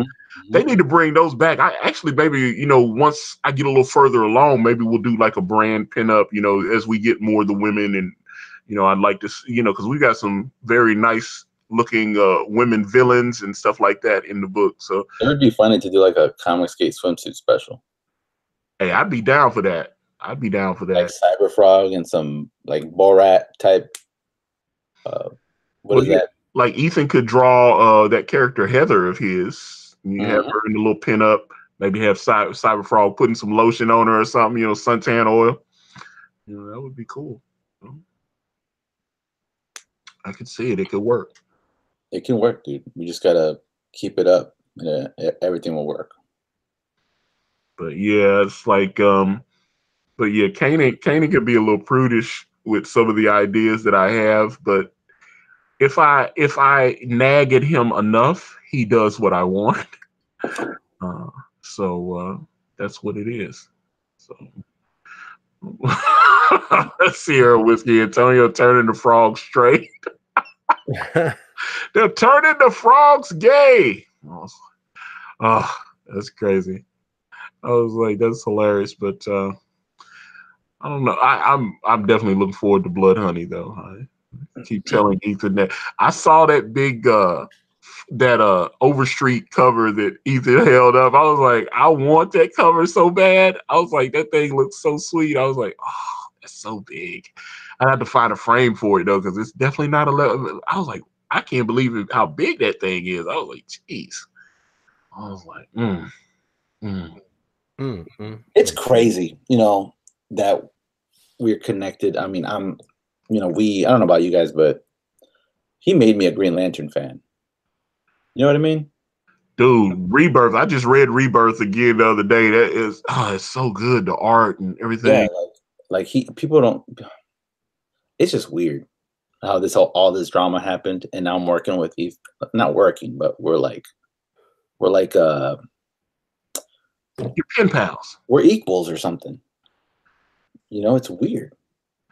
It was always the case. You were always equals. You just. Well, I was like, how old was I when did Rebirth come out? What, 2007? I think. So I was in my early 20s, I think. I was not in my early 20s. But I was still like striving to break in the industry. You know, Bob was buying comic books, looking up to these guys. So it's just weird, you know. Like 10 years later, I'm like, I'm a fellow artist next to Ethan. It's just weird. I am not a fellow artist. Yeah, I know. You guys pick on the writers too. I was like, I remember one time I was on a panel with Ethan. It was everybody else there was an artist, and Ethan was just talking about, well, I feel like the artists should get more credit and all this kind of stuff. I was sitting there going, hey man, we come up with these ideas, man, and I was just like, oh man, like, whatever, dude. I was like, that stuff's crazy. I was like, wait a minute, I came up with a lot of good ideas, and he's like, yeah, but the artist has to do this, and artist has to, I was like, writers are so important, but it's definitely a collaboration. You know what I mean? Yeah, but Ethan said 60-40, and I was like, damn, 60-40 in the artist's favor, and I was like, oh, that was like such a kick in the balls, dude. I think it's 50-50. Yeah, and if you say 50-50, I'm cool with that. I'm definitely cool with 50-50, you know. But because Canaan will tell you, like, I had ideas for characters and stuff, and then he, you know, but I needed Canaan to flesh some of those ideas out. You know, Santana is not Santana without Canaan. That's just a fact. I mean, anybody could draw Santa Claus, but he just put he put a different stamp on it, and it just made it. He made it special. He made like Lionel Solomon and all those characters from the Covenant, and I described them, but when I actually saw them, I was just like, oh my God, man. It really, yeah, you know, and I understand.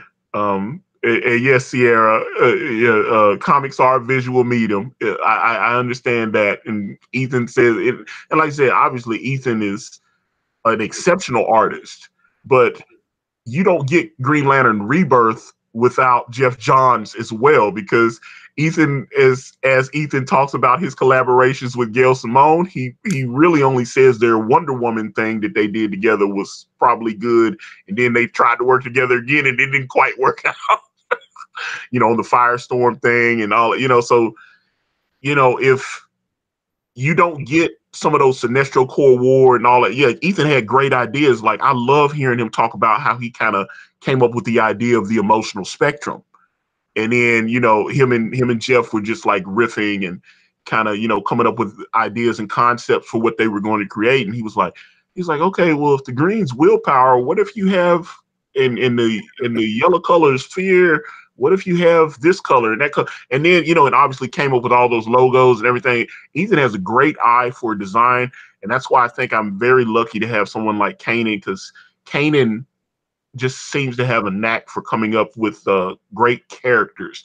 You know, he'll come up with a couple of different looks and I'll go, okay, we'll take that, move that into that, you know, and we'll combine, you know, and that's how he came up with all the different masks, you know, like Horus and Penance and all the but even the ones that I rejected, I was like, hey, save those because I'm gonna need those for like the councils and all that kind of stuff. Like, so don't throw those designs away because they're still good, but they're not right for Penance. So when he came up with Penance, it was awesome. I think I see it also from Ethan's point of view. Because he's both, man. He's talented with his art and his like ideas and writing. So he probably just sees more weight with the art because there's a lot of artists that are just literally drawing machines. You know what I mean? Like they have no ideas. They have no. All they do is draw Spider-Man. It's like, but don't you got anything else in there? You're like, no, I just like to draw Spider-Man. So you know, it's like, damn, dude. It's like these are the ones that really I feel like they want to just really work at Marvel and DC because they have no other. They don't have a plan past that or an idea past that. Because I have like Sovereign, and it's like to me, it's more important than drawing Wolverine. It's just I don't. So I see 50-50 because it is I now see the struggle in writing. Like it's hard. Oh, man, I'm telling you, when I'm sitting in front of the laptop and I'm just coming up with, I'll throw on my music, my Amazon streaming, and I'll just throw on whatever random stuff I've got up there and just let it play. And then I'll just sit there and write, and I drift into that world. I enjoy it because I wasn't expecting Canaan to like the script as much. He's like, man, when you write these panels, it's so descriptive. Because I'm telling them stuff about the character. I'm like, okay, she's running from this and so she's feeling that. And I'm like, I want to see that on her face when you create these panels. And Canaan says that really helps him when he's, sitting there, because he actually showed me his work area. And he had the script pulled up and he was like using it like the Bible or something. He was just going on it, and I was like, oh man, because I really didn't, I was like, I've seen some of, like if you look at Canaan's work on like Son of Shaolin, it's incredible. But that script was given to him in a different form than what I gave it to him. He was very cautious about doing the plot script that I gave him because he's like, well, I'm used to working with the full script and the whole thing. And I'm like, he said, the way you gave it to me though, he said, it's all on me. He said, I'm getting to, be a director of sorts, and he said, I'm getting to, I'm not constrained by someone else's choices. And you see in those pages, you see, especially the pages 2 and 3, where he did that big 2-page spread. You see it was 14 panels, but the way he laid that page out was just was money. That wasn't the way I saw it. Right. It was like, that wasn't the way I saw it. I was like, but it worked. So I always tell, and he was like, if you don't like it, I'll change it. I was like, I only will ask Canaan to change stuff if it doesn't work. We clearly had an issue when he put the tattoo on Dawn. I did not like that. That really ticked me off, and I let him know. I was like, what are you doing? I was like, what's with this tattoo? I didn't tell you and the adult Dawn does not have tattoos. We've shown numerous pictures of her, and she does not have tattoos on her stomach or any of that kind of stuff. So it's I was like, he was like, well, just trying to feel the character, and you know, she's kind of she's a street kid, she's kind of ratchet. I was like, no, she's not.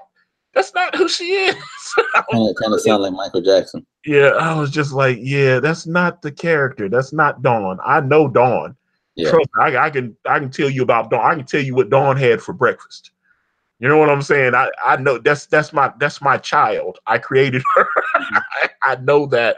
I feel you, dude. I feel you. Like, you know, like I said, you know, I got Sovereign, right? And yeah, when I was before I was teaming up with other people to help me write it and stuff, they would come back with me with these scripts, and I was like, this ain't it. I was getting mad. Like, it wasn't even like trying to be mean. It's just weird. It's like, this ain't it. This is not. Like, even other comic projects that I've had, that I'll reach out to our writers, and I'm telling them this is what it is. This is like an MMA meets Street Fighter concept, right? So I tell them that. They come back with the script, and then it starts talking about this. They start making it like political, like, oh, they're fighting to get their freedom out of prison and all this stuff. And I'm like, nah, man. I said MMA and Street Fighter. Like, keep it simple. This is real. Like, they just want to fight. I don't care about that other shit. But it's like, oh, okay. But it's yeah, I get it, dude. It's just it's like the people just want to kind of put their own stamp on it, you know? And I want him to be able to do it, because I definitely, like I said, you don't take an artist of Canaan's caliber and tie his hands. Right. That's why, you know, and not to mention, every time Canaan does stuff that I don't like, it makes great videos, because I roast him on the videos, and everybody's like, why you keep going in on Canaan? Because he's like, every time I tell Canaan, I say, you know, I'm about to roast you on this video, right? And he's like, yeah, whatever, man. And I sent him the video. You know, like that was what the whole I'm firing Canaan White. And I couldn't believe that video got like 3,000 views. I couldn't believe it. I was like, a few people were writing me and sending me DMs and stuff. And I was like, what are y'all doing? I mean, did you watch the video? I'm clearly not firing Canaan. Yeah, I remember that, dude. That was so funny. Like yeah. But at the same point in time, it came from a real place, because Canaan did some things and he just changed things in the characters and he didn't tell me. And he was like, yeah, I thought that looked bad. I was like, what are you doing? He said, one thing I missed is he actually put an armband tattoo on Dawn too. And I was like, wait a minute, there's an armband. Although I think the armband tattoo is kind of cute. He's got like those little, I don't know, like the weird ruined Celtic symbols or whatever on it, like a little armband. I think that works, but I didn't like the Lucky tattoo, and he was like, okay. And then people were telling me, you know, I had some people say, hey, Tonio, it's your book. You just have your colorist wipe it out or whatever. And I was like, that's so disrespectful to the artist. And that's one thing, you know, I had John on a couple months ago, and he was on stream with me, and he was telling me that, you know, some of his artwork for cable had gotten approved, and then someone came along and decided they didn't like it, and they changed it without talking to him. You know, and I was like, that's so disrespectful. I would never do that to Canaan. You know, and it's just not how I do business. So I would prefer to talk. You know, it's like that's why I was very clear. I was like, yo, I'm not feeling that, but I'm not going to ask you to change it. But you need to understand that that's not part of what the character is. And it's definitely not part of the adult Dawn. This is 15-year-old Dawn that's in this book. You know, she's 15, and I said, you know, but I also knew that there's something coming. Some things are about to happen. That Dawn's life's about to change. And when Dawn's life changes, those tattoos will be gone. So, and, you know, as I explained to Canaan how the tattoos are gone, then he was like, oh boy, that's gonna be rough to draw. And I was like, it's gonna be rough. We're gonna take you there. But that's why the tattoos stayed, because they are going to go. It's just that they're not going to go right now. So, you know, I have no plans for the tattoos. She's not going to be, my superhero's not going to be running around with a Lucky tattoo on her stomach. Oh my God. But for now, she has one. Why are you such a tattooist?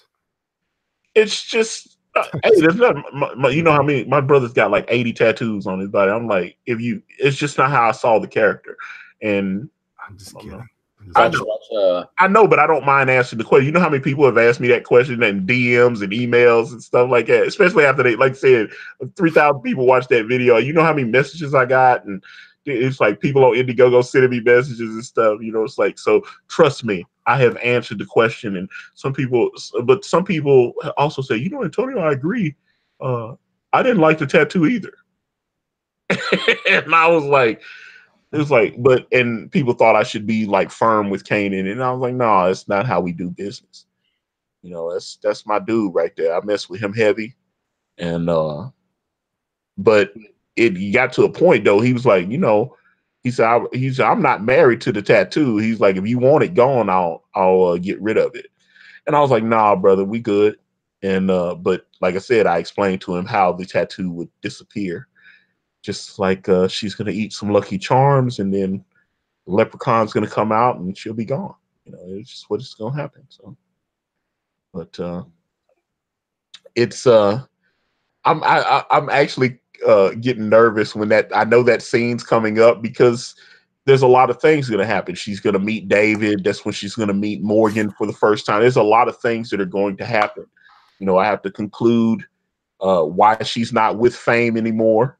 You know, because you know she hooked up with that rapscallion Fame, and he's definitely gonna live forever. And yeah, I'm gonna live forever. I think it's funny how you and Canaan teamed up. It's like yin and yang. Oh, we're definitely different. Mm-hmm. But it's good though, and I'm like, oh yeah, you need that difference, because that's when you create. You know, like because if you have the same voices, it's just not as you're just repeating to the other person. That's it. I'm actually curious though, because obviously this other brother right here, Mr. Elliot Fernandez, was I keep telling this story. There were three artists. There were three artists that I wanted you know, to possibly draw a brand, and Elliot was one. Elliot was actually number one on my list. Hey, what's up? No, that's the truth. I had them ranked. It was 1, 2, and 3. Number 3 was Canaan White. Number 1 was Elliot. Number 2 was Sahaj. Sahaj. You know who I'm talking about, Elliot. Sahaj. Yeah. Who? Sajad Shah. You not familiar with him? Sajad what? Sajad Shah. I don't know who that is. How do you not know who Sajad Shah is? What does he do? What he worked on? Dude, he's done so much. I mean, a lot of that, I've seen him on a lot of independent stuff, a lot of Zenoscope stuff. Oh, wait a minute. He is dope. He's done like a lot of those. I've white seen dude, right? Is he white? No. What's he? Pakistani. Indian? Pakistani? Okay, yeah. Because he doesn't look white. No, he didn't look white in the pictures I saw of him. He's pretty brown. I'm probably thinking of someone else. But no, he's so dope though. Sajad is dope. And Sierra Whiskey. No, I do not think Mr. Shaw is down with CG, but hell, it wasn't even the CG when I first started coming up with brand though. There was no comic. I'm imagine if you did pick an artist and then Comicsgate happened and the artist is like, no, I can't do this. That would suck. Well, you know, I talked about that. I lost a very good colorist because he was like, yo, man, I don't want to be associated with that. And, you know, he was like, we're still cool, but you know, that they'll bump me. You know, he's getting good money from all these different comic companies, you know, to work. And, you know, and it's hard to find someone that can color Canaan's art just because of all the heavy blacks and all that stuff, that the way his style is. And Canaan gets real. And I, you know, after talking to Elliot the other week, I had a good long conversation. I talked to Canaan for almost 2 hours. And I was like talking about how he does art and things that he could do to kind of shave some of that time. And, you know, he was talking about how he puts the shades on. And part of that is to kind of protect himself, because in the past, when he's turned the art over, the colorist has done stuff and made the art look real crappy with, you know, so he makes sure he puts the shade in certain places so they kind of have to go and color in that direction. He's trying to make sure it turns out right. And I was just like, damn, you know, but I found I found the first colorist, you know, that had helped us originally when I had the first Indiegogo, and then we went over to Kickstarter. You know, a gentleman by the name of Jesse Hagee that is a dear friend of mine, and but you know, like I say, he's just a good dude. He just doesn't want to, you know, he's getting legitimate checks from the comic book industry, and there is, you know, people do get blacklisted for working in, you know, or being associated with Comicsgate. You see some of the stuff that people are trying to, you know, throw shade at, like people like Elizabeth Breitweiser and stuff like that. And she's like a sweetheart. She doesn't bother anybody.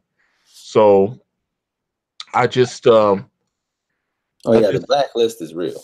Yeah, and that's what I'm saying. You know, she just,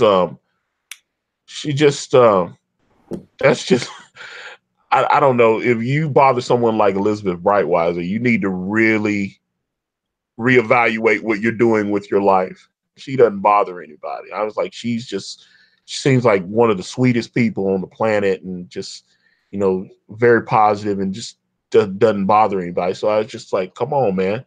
But I've seen so many people. Someone was praising that book that she's on now, Sarah, the Garth Ennis book, and then she just, you know, and she got tagged. He's like, I would, but too bad that Elizabeth Breitweiser is on this book, or I can't, you know, all this kind of nonsense.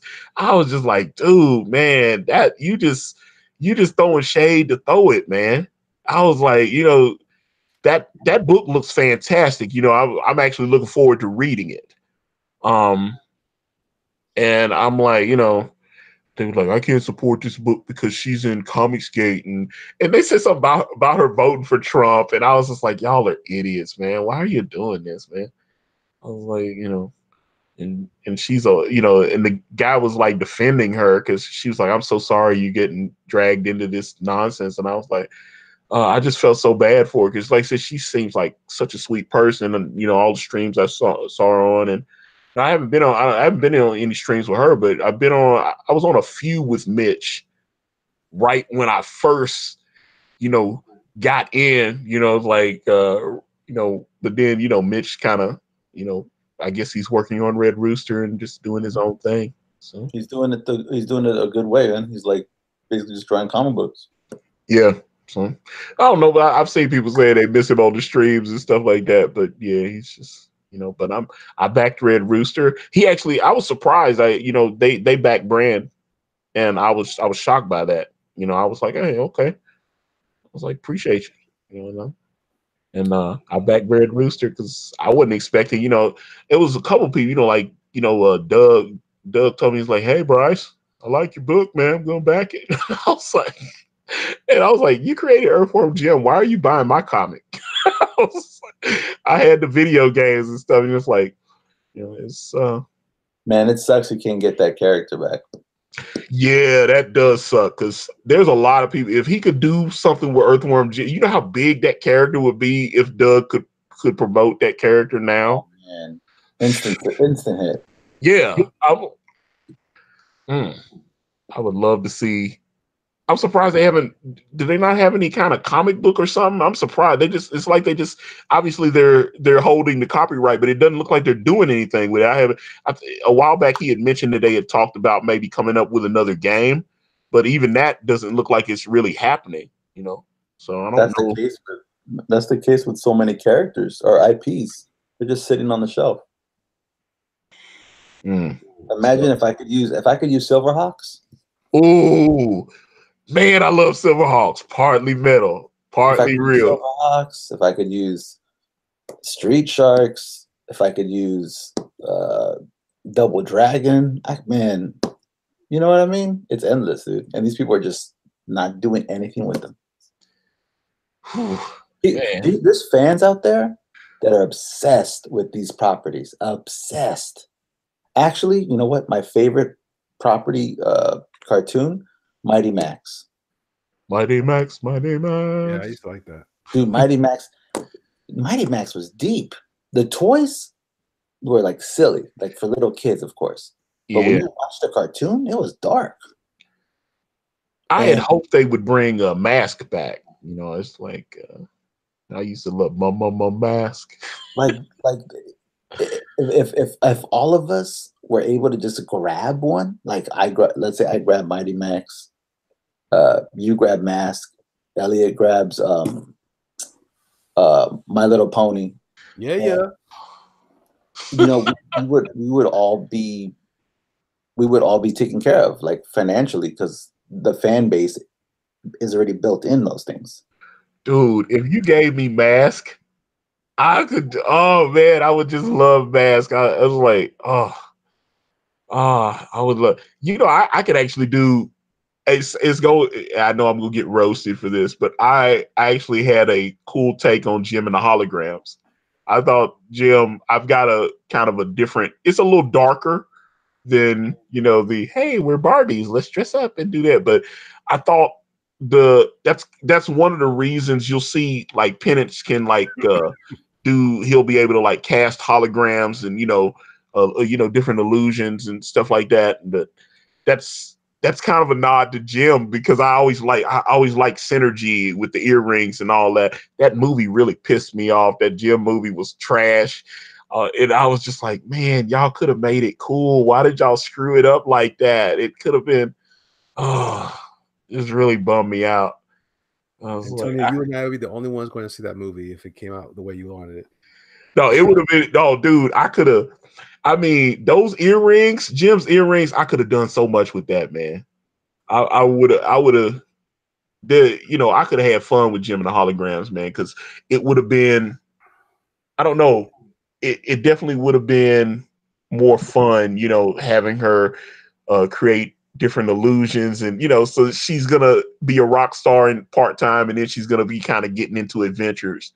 So I would have really liked that. But that Jim movie was not very good. And they spent all kind of money on it. And Didn't it bomb? Yeah, it bombed. And it had what was the chick's I mean, it bombed though, like bomb. They no, it was a massive hit. It was a massive failure. Yeah, massive. I remember that. Yeah, it was, and they had Kesha in it. And what's the chick that used to date Brad Pitt? I can't remember. She was in California with Brad Pitt. I can't remember her name. She was in Reservoir Dogs. Not Reservoir. Was it? No, Natural Born Killers. Gosh, what is her name? What is her name? Jillian something or Jennifer or something? I can't. Juliette Lewis. That's her. Yeah, that's her. Okay, I was like, just name random chicks I dated until the right one. Jennifer, Janae, that kind of thing. It's like, yeah, that's the right one. But no, Juliette Lewis was in there, and the soundtrack's actually good. It has a couple of good because the chick they hired to play Jim was actually, she can sing her ass off. She's a great singer. She was on that show Nashville, and I don't know if she was the right person to play Jim, but her singing voice is incredible. She's a great singer. And then, like I said, they didn't play with I was like, dude, you're doing Jim and the holograms, and you're not really doing any hologram stuff. But they set they took so long setting everything up in the movie. By the end of the movie, she had everything. She had synergy where, could do the illusions and all that kind of stuff.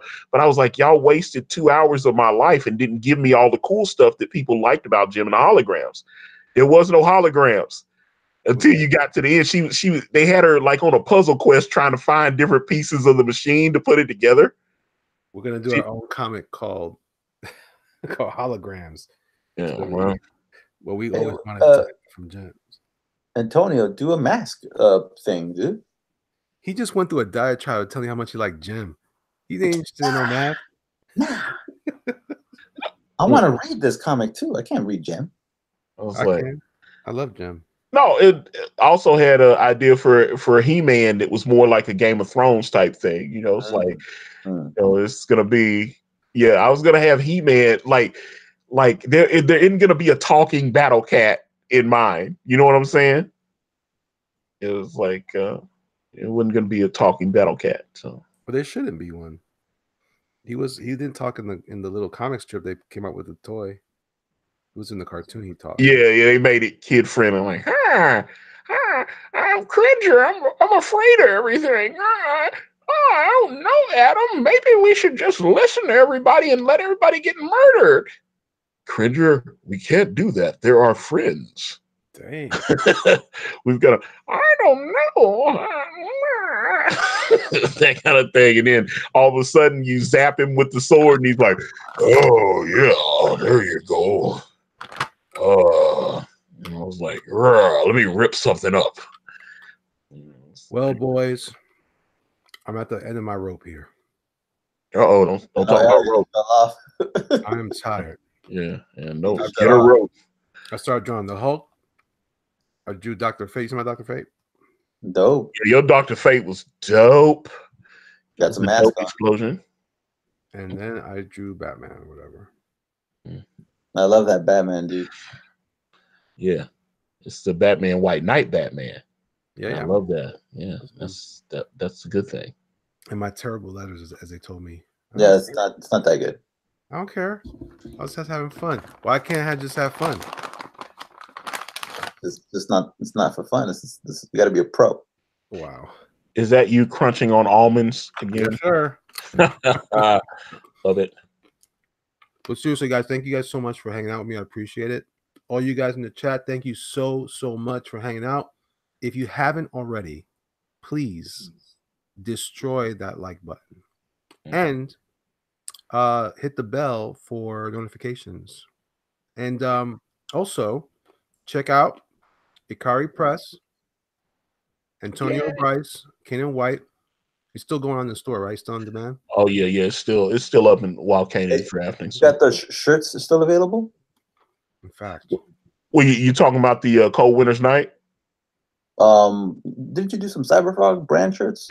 Oh yeah, that's on Teespring and Amazon. Yeah, that's on Amazon, Amazon.com, Amazon UK. Yeah, all that stuff's still up. Dude, I'm a cop one, and when I go to cons, I'm gonna try to wear that. Yeah, come on with it.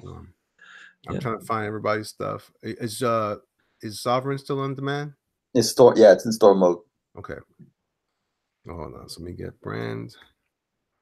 I like doing this. This is important. It's important that we share each other's stuff. Yeah, definitely that. Here we go. Here's brand.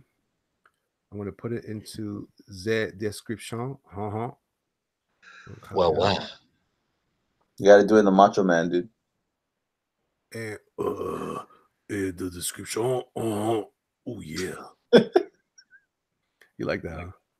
All right, I'm gonna go ahead real quick. All right, I'm editing the video right now. Dude, I love the face on that Batman. Thank you, brother. DC fucked up. Sure. To check out. They sleeping over there. It's all good, man. They don't want me. Should check out. Would you want to draw Batman though? Seriously? No. If they offered you steady work with like a Scott Snyder run or something like that, you're telling me you wouldn't take that? No, I would not. Oh, come on, brother. I don't want to. I don't want to work for anybody else. I'm not lying when I say it. I'm it's not that. I'm just saying that you get a great writer, have something to create. You know, like it's like Ethan talked about when he goes to cons and everybody brings him Green Lantern Rebirth. He said, you know, he had turned that cover in, and Jeff Johns said, "You're gonna be signing that for the rest of your life." You know, that's what I'm talking about. The opportunity to create something that lasts generations.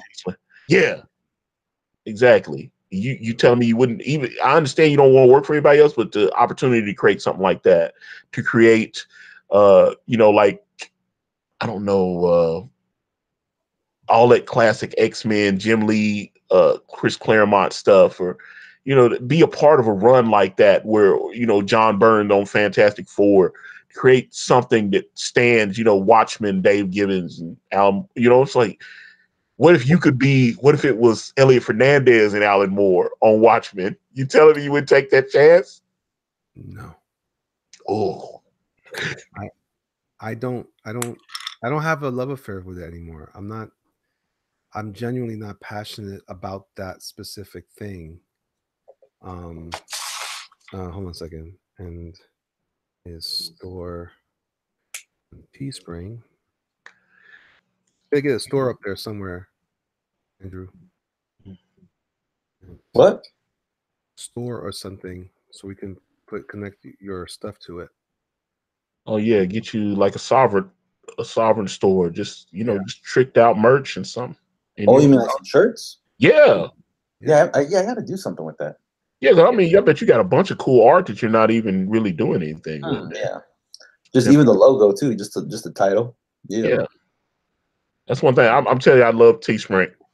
Great company. And like I said, the one of the reasons I started loading my stuff up there is they're partnered with YouTube. So, like I said, when I get to 10,000, which hopefully by the end of the year, that's my goal to have 10,000 subs, and then I can start. You know, my shirts will show on all my videos and stuff, and I'm gonna love that because that'll help drive the sales. So. Man, I cannot spell sovereign. SOVEREIGN. BINGO.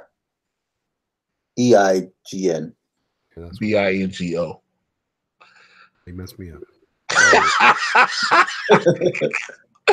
Oh, hilarious. That copy.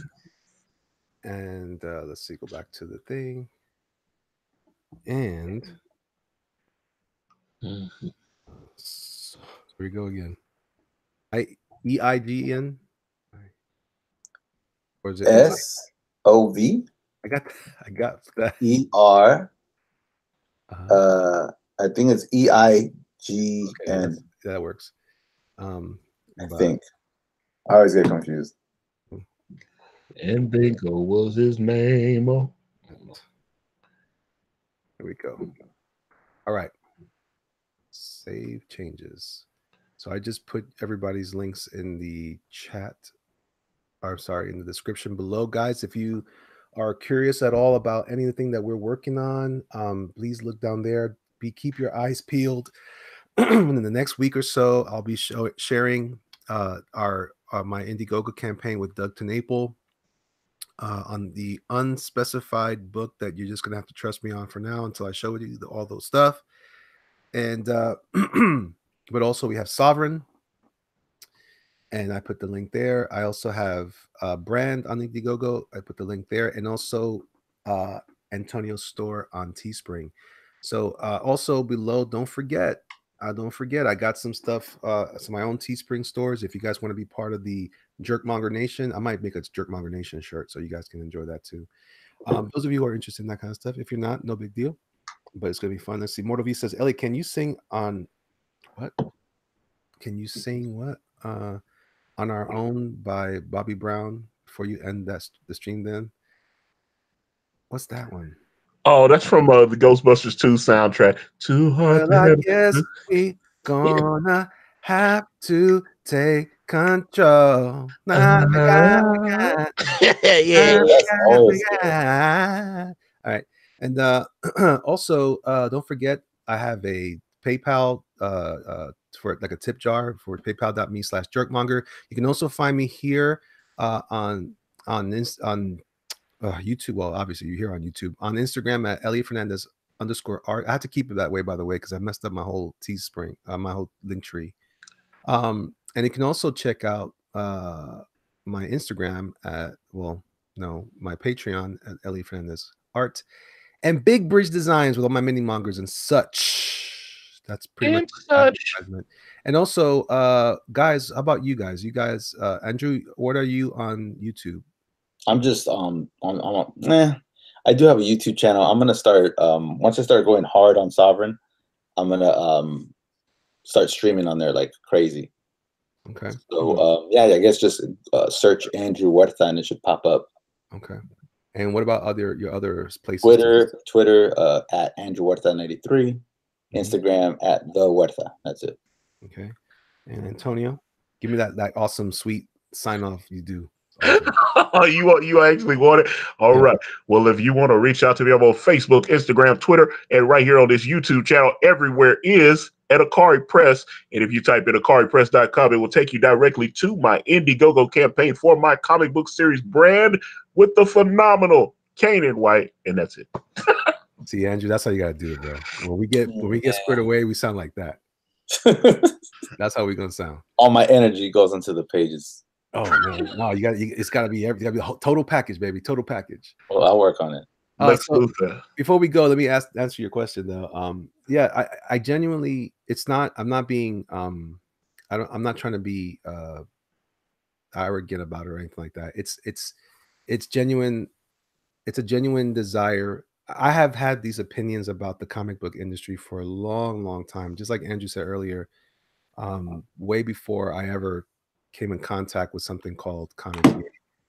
I saw the writing on the wall 15 years ago when I started to see how things were kind of shifting and morphing, and I just started to realize that it's getting more. At the time, it was more about like getting the work was challenging, and I feel like I'd be going backwards now trying to get work from them when really they really can't do anything for me. I don't feel that passionate about the characters anymore like I used to, because I feel like they don't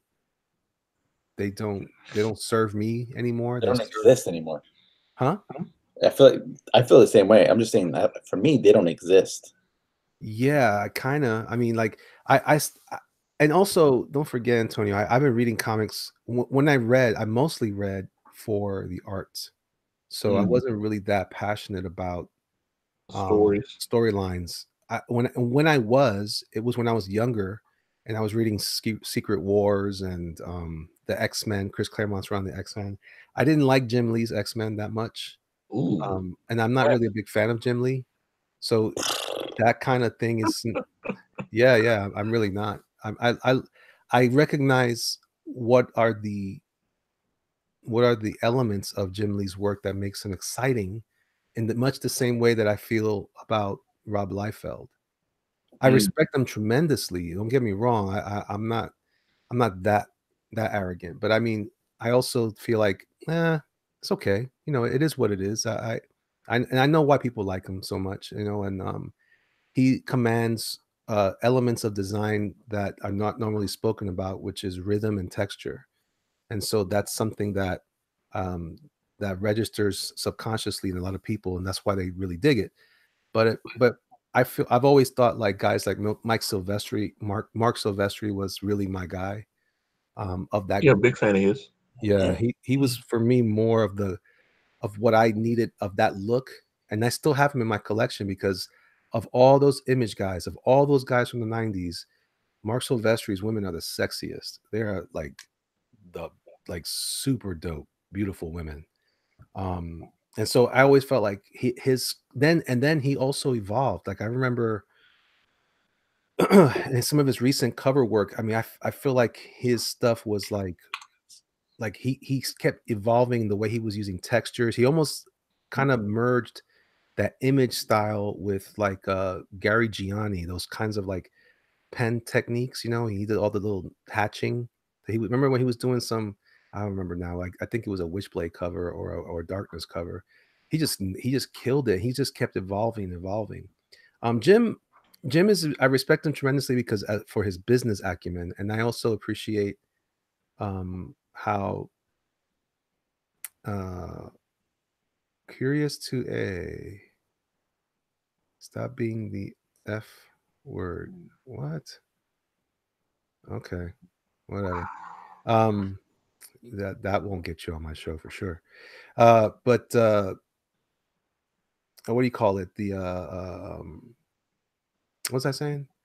You talking about Jim Lee? Oh yeah, his business, the way he handled it, and he reminds me a lot of like the John Burns. Like once he figured out the rhythm and the technique, he didn't evolve it very much. He didn't have to because he was already kind of like mature in that style, you know, from so early on. where so he just kept doing the same thing. So for me, it wasn't something I could really latch onto. It doesn't inspire my work that way because I don't use that kind of hatching technique in my work either. The guys that I fell in love with post Silver Age and post Bronze Age were guys like Alan Davis. Really helped form the way I drew anything, which I see a lot of that in Canaan's work, and I see a lot of that in that guy Weldon. He has a lot of Alan Davis in his work. Yeah, yeah. Neil Adams actually has had a lot of impact on me, even though I didn't think he did. But the way he constructs the figure and the anatomy, definitely that. And Adam Hughes was a big deal. But then, as I go into the '90s, of all those guys, I was largely impacted by Joe Madureira. So and J. Scott Campbell. So those, you know, and the cartoon and the caricaturists from Mad, like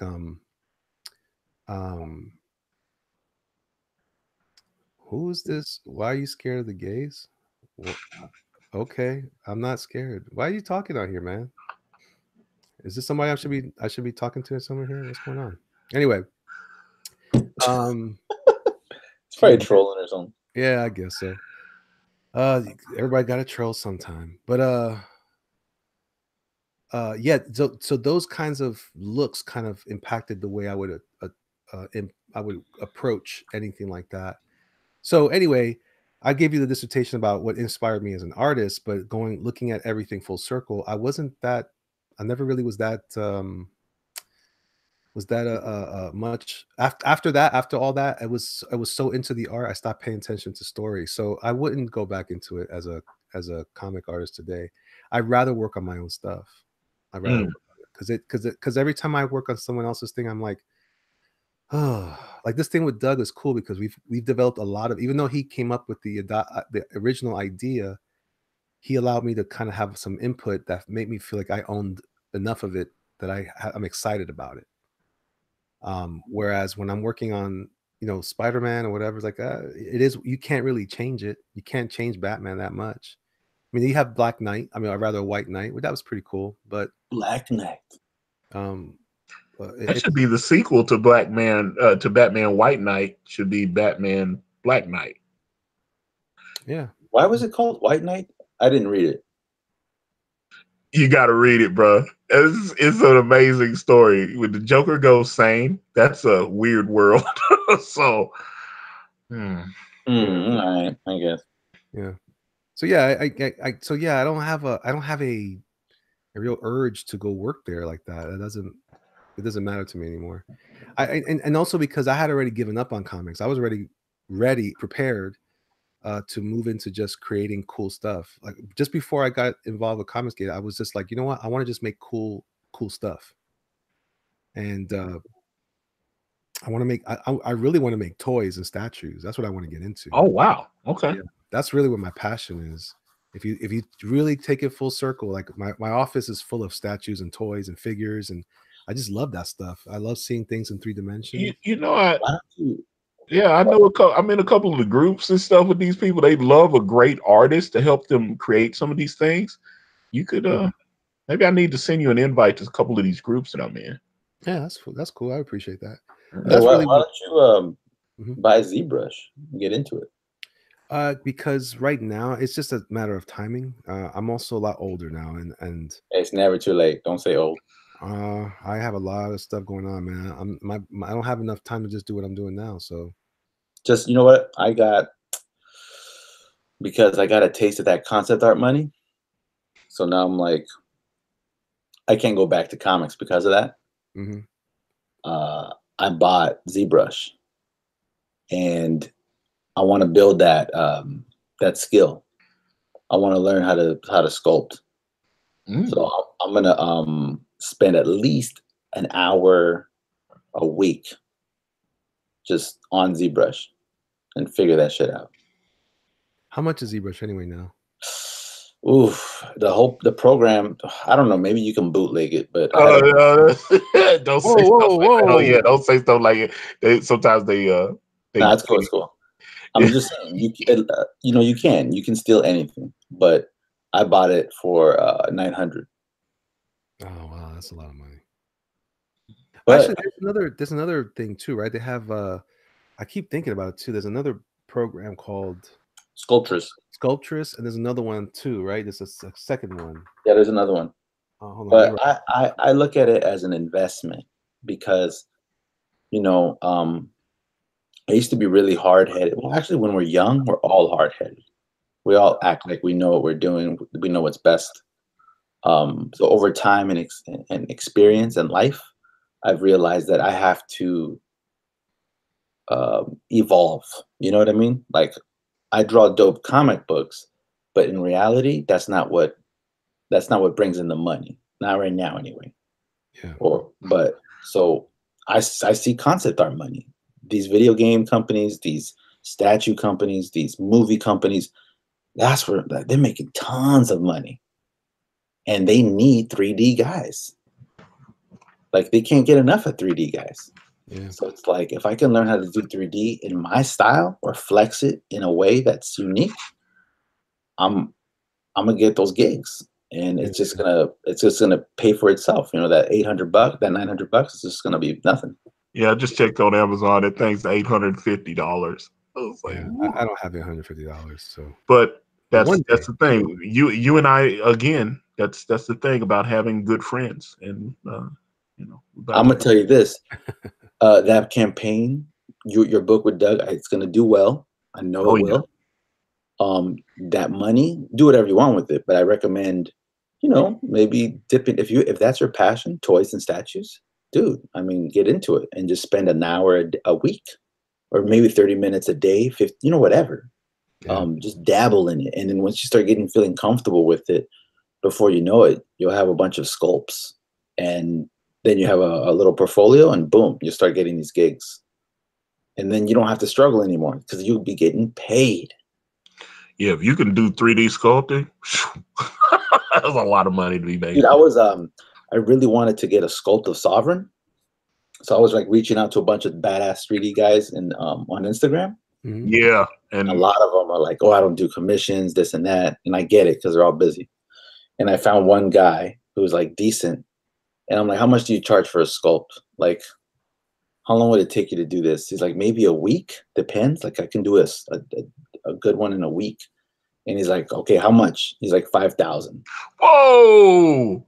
And I'm like, Whoa. "Dude." And then I was like, you know what? Never mind. And so instead of spending $5,000 on this dude, I was like, you know what? I'm just gonna buy the program, and I'm gonna do it myself. Yeah, I suspect your learning curve, Elliot, will not be as high as, you know what I'm saying. You should catch on a lot quicker just based on the way that you're able to work Photoshop. I suspect you'll. Oh yeah, dude. You already know how to draw. Like, most people don't. Like, I took a sculpting class. I never graduated. I went to Art Center in Pasadena, and I went to Academy of Art in San Francisco. I dropped out of both of them. But I had a badass sculpting teacher at Academy of Art. He was from New York, big Filipino dude with like a crazy New York accent. And he was straight up, dude. He would make the other students cry. He the only one that he liked was me. I was the only good one in that class, and I've never sculpted in my life. And I was busting out badass clay sculptures. And he told me one thing I'll never forget. He's like, if you can draw, you can color. If you can color, you can paint. And if you can paint, you can sculpt. And I'll never forget that. And he's right. Yeah, I've done some stuff in clay. It's just I got away from clay because I have arthritis in my right hand, and it hurts a lot. It's different. It hurts a lot. So using the computer is a lot easier. Way easier. Yeah. What about You this got it, program? dude. You got it. This program Sculptress that Alpha Proto is recommending, saying that it's definitely try that and just like start playing with it, and then if you like it, then we can talk about upgrading to something better. You know what I'm saying? Sure. Blender was the other one that I was thinking about, and Blenders, I have that. Blender's free. That's a good Coffee one. Hunter recommended that. Also, 3D Coat. It's a good cheap option. And Mud, I've heard of Mudbox also, but I don't know that much about it. I've heard of it though. Yeah. No, I mean, it's just right now I'm in that stage of where we're at here. No, yeah, you're focused on a comic book. I get it, dude. Well, I'm also focused on everything. Like, you know, I'm genuinely trying. I'm scrounging to pay all the bills and kids fed and that kind of stuff. I'm not in that spot yet where I can shift gears yet. But and that, you know, and to your point, as we move along, that'll get better and better. Liam Gray, and a Hitman says, I've heard Mugbox is good too. Yeah, I have heard of it. I just don't know anything about it. And also, and to your point, sometimes also the interface is weird. Dude, I have it. I have the program, and I've opened it, and I'm like, what the fuck is this? This is like alien to me. Yeah. So it's like I just have to just spend more time on it, you know? Yeah. You know what's like that too is Painter, man. I have a good friend of mine who uses Painter a lot, and he's like, I love Painter. He was, I'm telling you, but every time I mess with him, I'm like, man, and when you say I can make my own brushes, I don't even know that much about painting to know what brushes to make. So I'm like, okay, all right. Yeah. I just use a cheapy brush from Michaels for now until and when I ink, I use the more expensive brushes, but I know how to ink. So it's like, that's a whole other animal to tackle for now. But you know, maybe one day. I again, it's 3 hours, guys, and we are going to say goodbye to everybody. Adam Rick says YouTube tutorials. I appreciate that. They got a bunch of those up. Mac Trafford says, I found clay easier than drawing and painting. Coloring escapes me. Color blindness runs in my family. Oh, that sucks. I hear you, buddy. Mark also says, Elliot, you will have $900 after your next campaign. Oh yeah, that's a fact. I will. I know I'm gonna give you some of it. So. Yeah. When the Elliot and Doug Dirty Duo launches, says Tommy Sarkinen. We're looking at I'm looking at the end of next week, beginning of the following week. ZBrush Core Alpha Proto says was like 150. Okay. Yeah. Trust me. I mean, I'm looking, dude. I was in your position. I was a butcher for 6 months. Oh wow. You know what I mean? That was my position. And I was like, fuck this.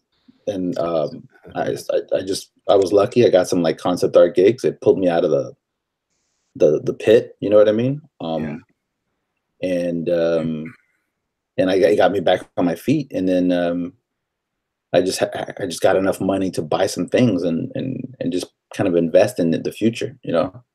Yeah. Because I want to ever go back to that. Yeah, in fact, this is supposed to be my last year working for anybody. I'm just gonna, you know what I'm saying? I'm gonna launch this other book, and hopefully it does like this book does or better. And you know, not going to look back. Yeah. It's like we just have to go 100 and have faith in our career, like our, you know, we're entrepreneurs. This is like our business. Oh yeah, absolutely. Like our business. This is it. I hear you, brother. All right, fellas. Thank you so much. I appreciate you guys. I do need to get some sleep because I didn't get very much sleep last night, but I will be back tomorrow, guys, and I'll probably launch another chat where we can all chill for a little while. All right, brother. You guys are amazing. I have such deep respect for you guys. Thank you so much for sharing your wisdom with me and with our chat. Thank you, chat, for being so patient and kind and generous towards us with your time. It's all very valuable, and I don't take it for granted. And I'm very grateful that you guys would consider chilling with me because I am a grumpy Puerto Rican 45-year-old man with too much weight around the waist. Well, thank you for the invite, man. God bless you guys. We talk tomorrow. Later. Night.